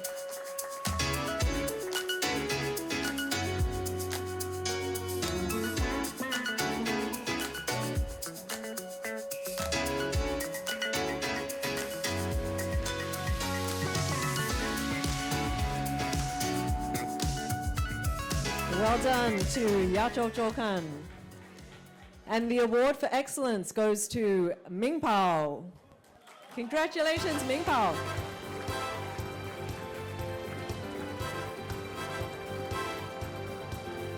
The judges said the columnist must be congratulated for injecting a unique background rarely mentioned in most, if not all, of the huge amount of analysis on this hot topic.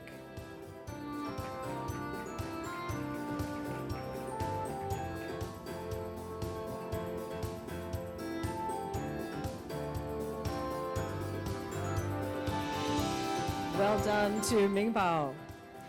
Our three finalists of regional local English language media are Culpium, AI isn't the doctor you need in a cancer crisis. The Diplomat, Criminal Governance in Plain Sight, Cambodia's state-linked cyber scam economy and opinion essay series. And The Straits Times, Indonesia's textbook rewrite can't erase a dark history. And the honorable mention goes to Culpium. And Culpium does have someone here representing them from Commonwealth Magazine. Congratulations to Culpium.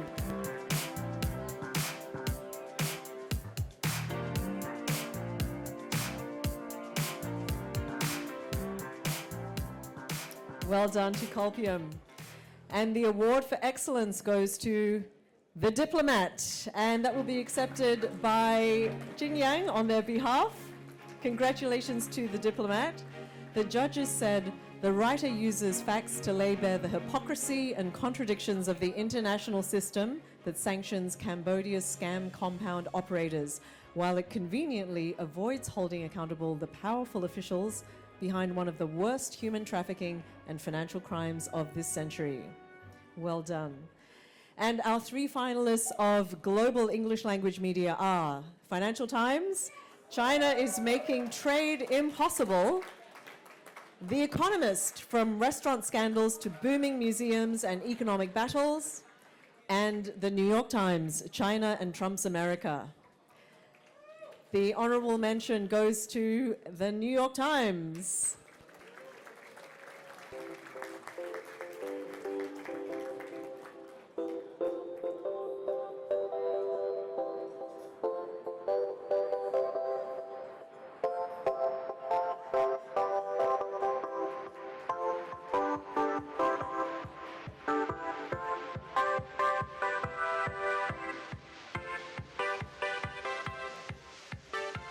Well done, New York Times.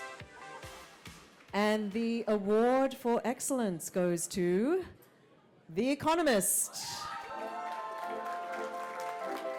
Congratulations to The Economist.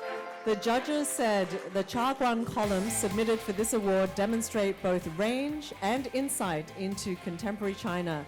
Well written and entertaining with a hefty dose of critical perspective.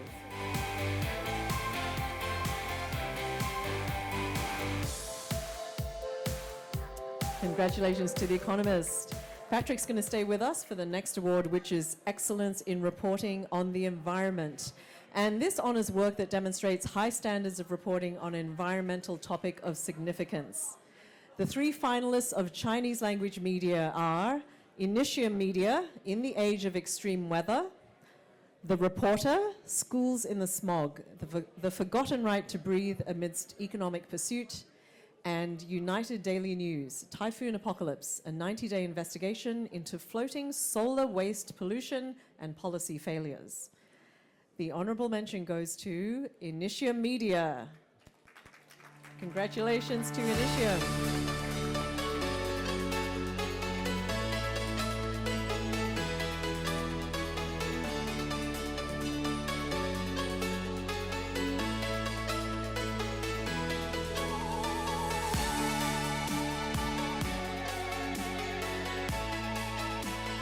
Well done, Initium Media. And the award for excellence goes to The Reporter. Congratulations again to The Reporter. The judges called it a landmark piece of data journalism. By cross-referencing factory locations with school coordinates across the country, this reporting team created a finding that simply did not exist before they built it. Policy impact was direct and documented. Congratulations again to The Reporter. The three finalists of regional local English language media are Davao Today, National Greenwashing Program, From Green Dreams to Barren Realities, Earth Journalism Network, Dark Side of the Boom, and Mongabay.com. In southern Myanmar, armed groups and the military junta profit as toxic mines devour landscapes. And the honorable mention goes to Mongabay.com. Congratulations, come up on stage to get your award.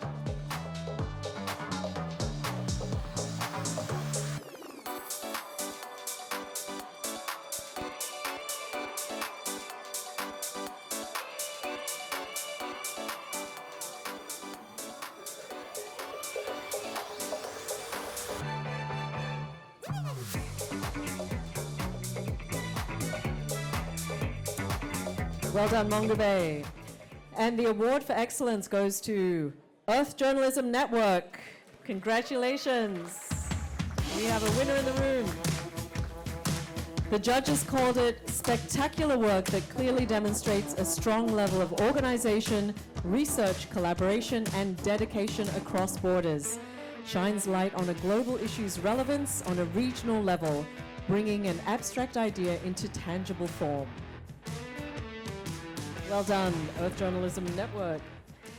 And the three finalists of global English language media are Reuters for Against the Grain, the Gecko Project, the Organized Crime and Corruption Reporting Project, Deutsche Welle, KCIG Newstapa, Tempo, and The Guardian, they're all together, for Green Cars, Toxic Costs, Inside a Nickel Titan's Pollution and Cover-Ups, and the New York Times for Power Moves.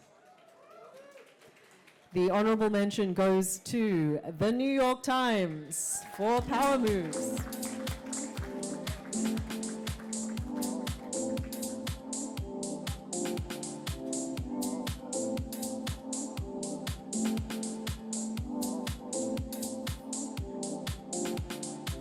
Well done, New York Times. And the award for excellence goes to the Gecko Project, the Organized Crime and Corruption Reporting Project, Deutsche Welle, KCIG Newstapa, Tempo, and The Guardian. For Green Cars, Toxic Costs. Congratulations. The judges said multiple entities pooled resources for this expose of the apparent lies of the Indonesian nickel mining company Harita Nickel, a major supplier to the global market. Chalk up another stellar moment for consortia journalism. Thank you very much, Patrick. You can go back and sit down. And next up is the Excellence in Photography Award, which honors the work that demonstrates high standards of photojournalism. And I'd like to welcome Vicky Min from Economist Enterprise to the stage to give out the awards. And of course, you really need to look at these finalists. I'm going to give you a moment to do that. The three finalists of Chinese language media are Intermission Media, the Hong Kong Megafire series. Very powerful pictures there of the Hong Kong fire. The Reporter, rising from the black mud after the disaster in Guangfu Township, Hualien.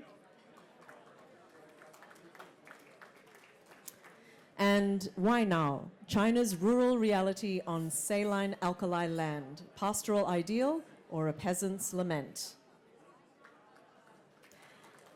The honorable mention goes to The Reporter.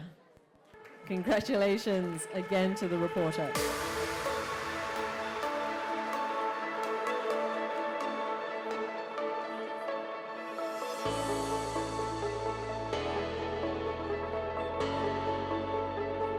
Well done, The Reporter. And the award for excellence goes to Why Now? And unfortunately, they're not with us tonight. The judges said this series of photographs possesses a strong narrative quality. It comprehensively depicts the issue of land degradation while also featuring human subjects that foster a sense of immersion. Deeply resonating photos. Our three finalists of regional local English language media are CNA for Malaysia's charcoal workers who risk life and health to do the work shunned by most. Hong Kong Free Press, the Hong Kong Inferno, typo fire at a glance. And the Japan Times, the last cleanup, life and death in a lonely Japan. The honorable mention goes to Hong Kong Free Press.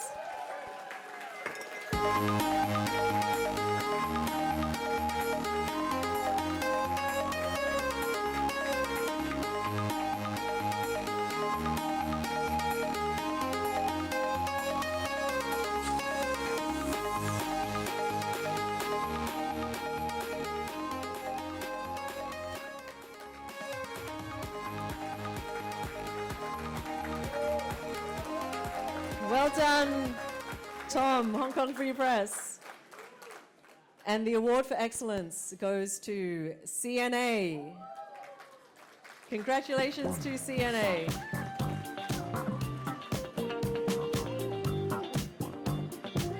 The judges said this work stands out because the photographer chose to inhabit the same choking, hazardous environment as the workers rather than shooting from a distance. It results in a visceral and honest documentation of the grit required for a type of labor that society usually keeps out of sight. Poignant.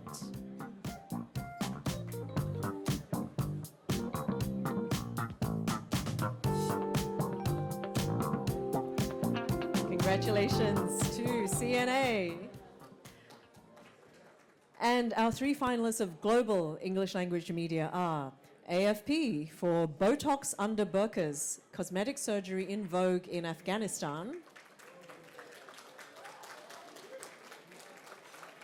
Bloomberg, fight over Borneo's jungle.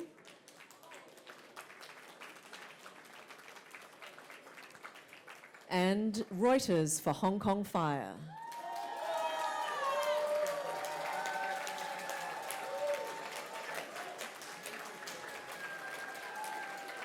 I think we all know that photograph so well.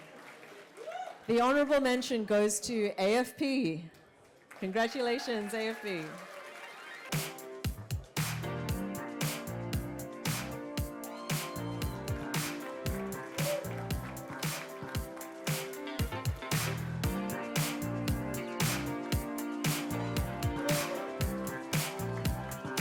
Well done, AFP.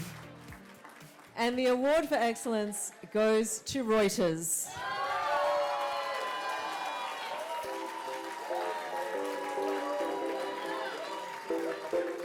The judges said, this collection is anchored by a definitive image of despair that resonated far beyond Hong Kong.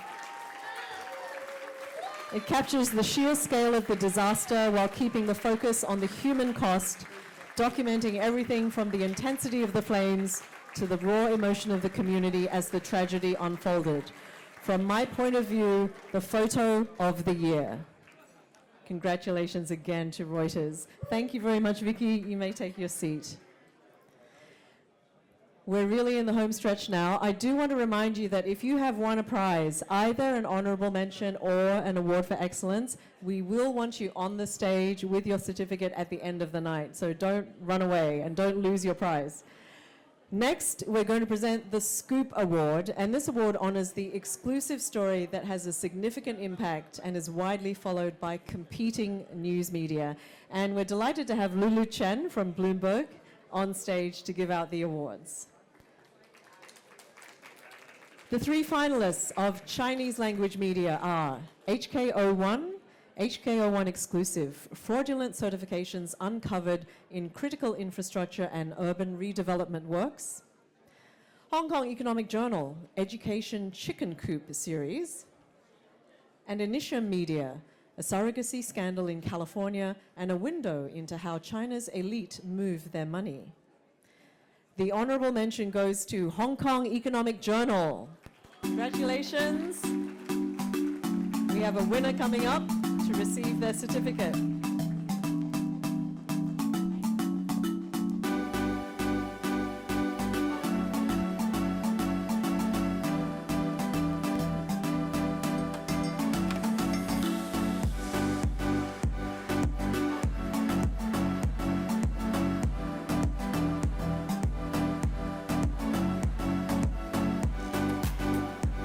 Well done. And the award for excellence goes to HKO1. Well done, HKO1. The judges called it an important piece of investigative reporting that exposes serious systemic flaws in the city's construction industry, affecting both the public and private sectors. It ultimately led to arrests over fraudulent certifications used in the city's critical infrastructure.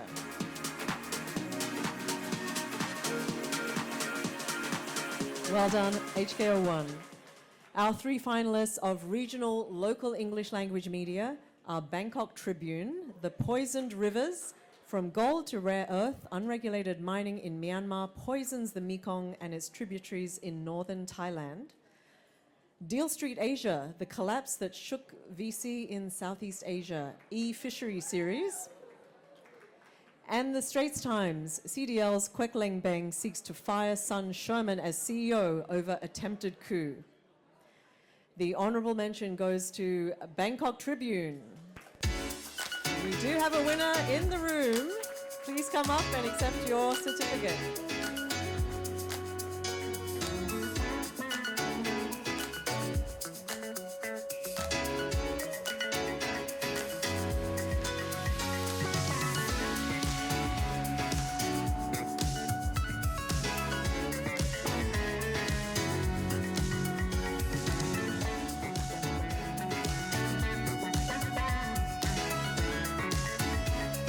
Well done. Congratulations to Bangkok Tribune. And the award for excellence goes to Deal Street Asia. Congratulations. The judges said exposed alleged years-long financial manipulation at a well-known Indonesian startup that was backed by heavyweight investors, including Temasek, well before the full extent of the scandal became apparent. A strong scoop that set off a big conversation about the startup sector. Our three finalists of global English language media are Financial Times, China bans tech companies from buying NVIDIA's AI chips. Nikkei Asian Review, is North Korea's princess walking a path towards succession? And The Guardian, Aung San Suu Kyi's life in detention. The honorable mention goes to Financial Times.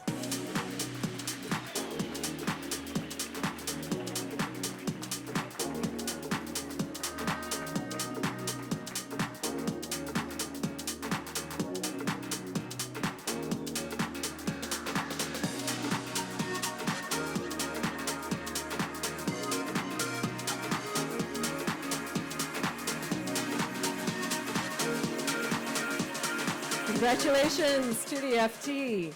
And the award for excellence goes to Nikkei Asian Review. Well done. The judges called it fascinating and revealing about the inner workings of one of the hardest stories in the world to report. Using cutting-edge technology and impressively vast hours of video evidence, the team reached clear conclusions in surprising detail by analyzing obscure and opaque source materials.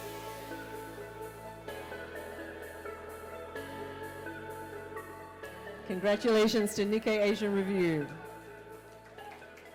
Lulu, please stay on stage for the next award. And our next award is the Carlos Tejada Award for Excellence in Investigative Reporting. It honors the publication that, through the use of its journalistic resources, serves to advance the public interest on a topic of significance. For example, by exposing wrongdoing or corruption, uncovering malfeasance, or in some other way, holding the powerful to account. The three finalists of Chinese language media are HKO1 for HKO1 Investigation, Inside the Voyeurism Rings, The Economic Observer, Unveiling the Truth, the poisoning murder case of former CEO of Three Body Company, and The Reporter for The Vanishing Residents, Can a 1 trillion NT budget save Taiwan's critical care from the aesthetics boom? And the honorable mention goes to The Reporter. Congratulations.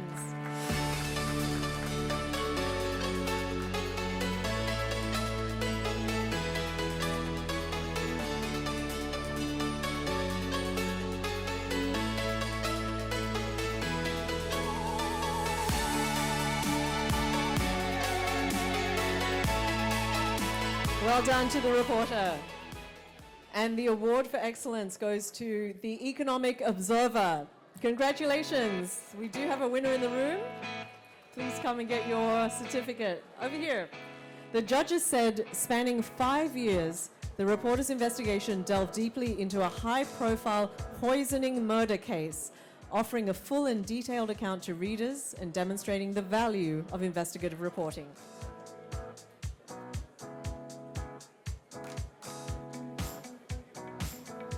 Well done, The Economic Observer.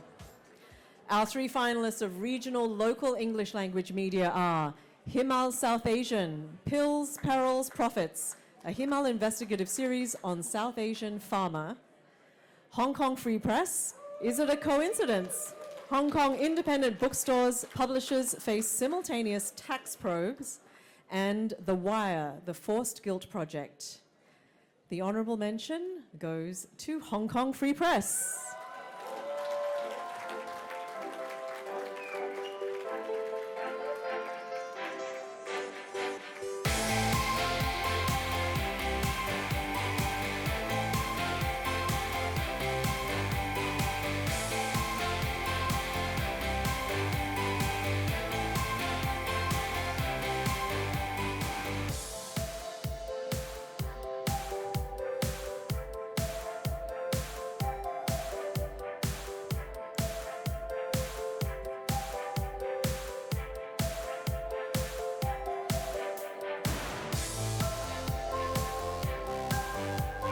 Okay, you guys need to gather on the black tape line.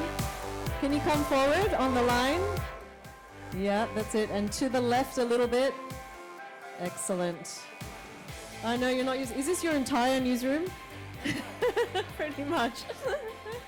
Yeah, on the black tape. That's it. Beautiful.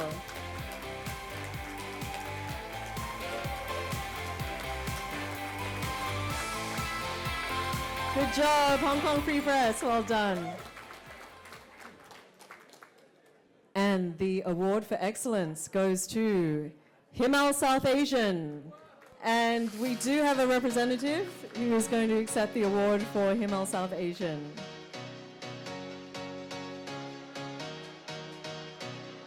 Here he comes. The judges said this is an excellent and impactful series that explores the many facets of the failures of the World Health Organization, Big Pharma, and India, among others, to adequately protect vulnerable populations in poorer countries from dangerous medicines.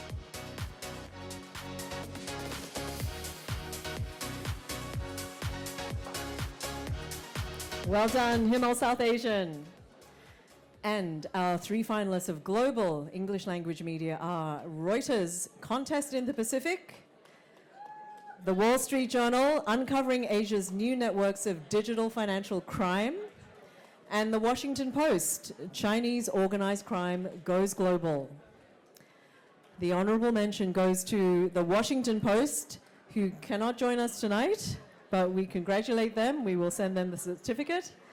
And the award for excellence goes to Reuters. Congratulations, Reuters. The judges said the report on Beijing's efforts to tap its civilian fleet in the case of an invasion of Taiwan was a great example of using satellite data to uncover an otherwise hidden story. Added dispatches from the Marshall Islands and Palau offered a deeply reported and very human look at how these tiny nations are impacted in a variety of negative ways by ongoing tensions between global powers. Well done, Reuters, and thank you, Lulu. Just two more categories to go. The next one is a highly coveted award, the SOPA Award for Young Journalist. And this award honors journalists under 30 years old who've shown exceptional talent and commitment in their coverage. The entries for global, regional, and Chinese media have been combined in this category. So no honorable mention, just the award for excellence. I'm delighted to have Chris Young, head of judges of the SOPA 2026 Awards, to give out this award. The three finalists across global, regional, local, and Chinese media are from BBC Chinese, Abel Wu, from The Economist, Sarah Wu, and from The Wire China, Rachel Chung. And the award for excellence goes to Sarah Wu from The Economist. Where is Sarah? Congratulations, Sarah.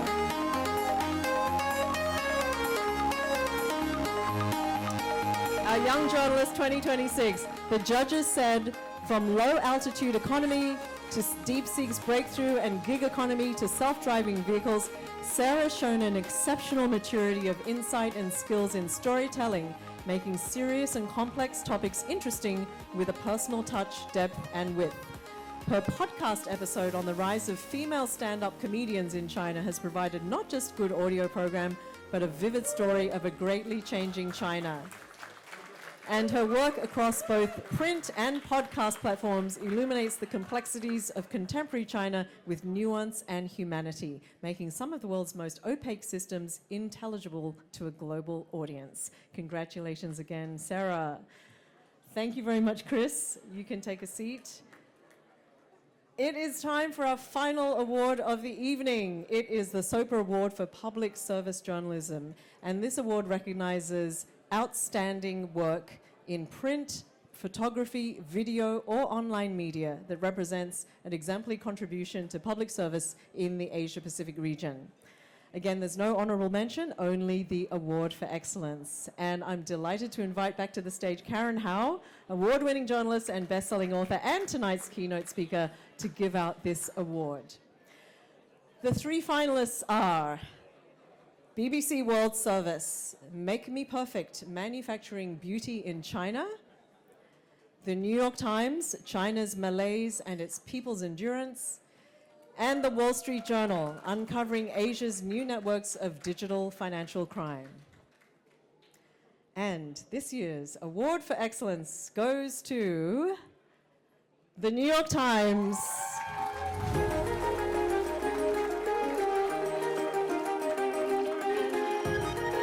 Congratulations.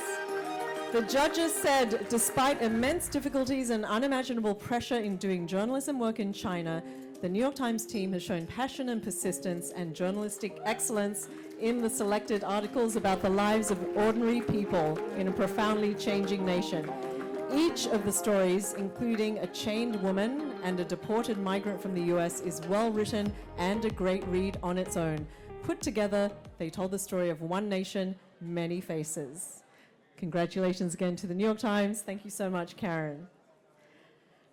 So congratulations again to all our award candidates tonight for an amazing set of submissions. I'm sure the judges' work was not easy. All the winners' information, including the judges' comments, will be posted on the SOPA Awards website. And now I would like to invite all the award winners, whether it's an award for excellence or an honorable mention, to come up on stage to take a group photo. Please bring your certificate with you. If you have multiple certificates, maybe you might need help carrying them. But please do come up now for a big group photo. We will arrange ourselves to make it possible. And I want to say a big thanks to all our winners, finalists, guests, judges, our associate sponsor Taboola, and our supporting partners. Special thanks go to our awards administration panel. And once again, thank you all so much for joining us tonight at the SOPA 2026 Awards for Editorial Excellence. It was such a pleasure to be with you this evening. You're a great audience, great winners, great candidates, and we look forward to seeing you again next year. So have a wonderful night, everyone. Let's have all our winners on stage. Thank you.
Award winners, please come up onto the stage.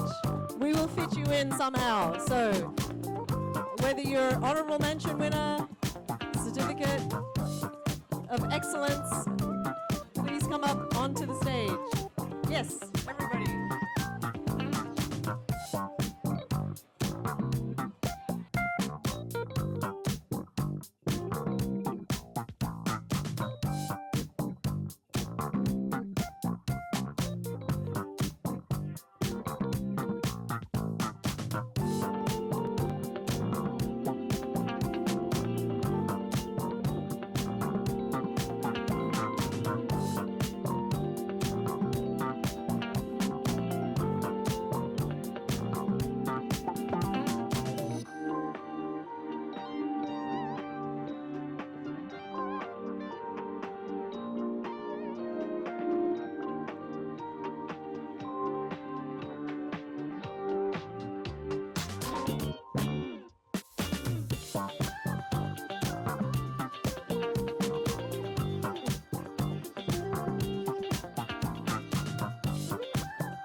When did you first feel like something was wrong? They ghosted me.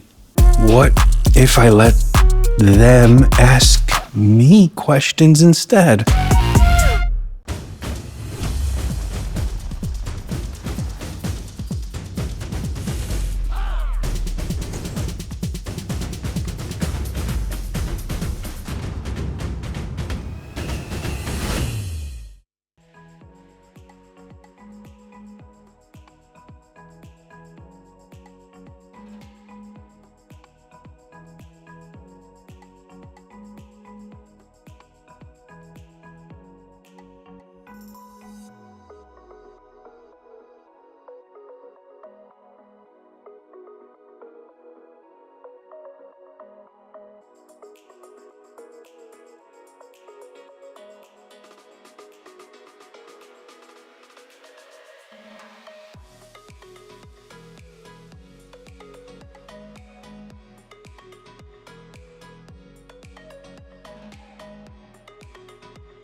Ladies and gentlemen, the event has now concluded.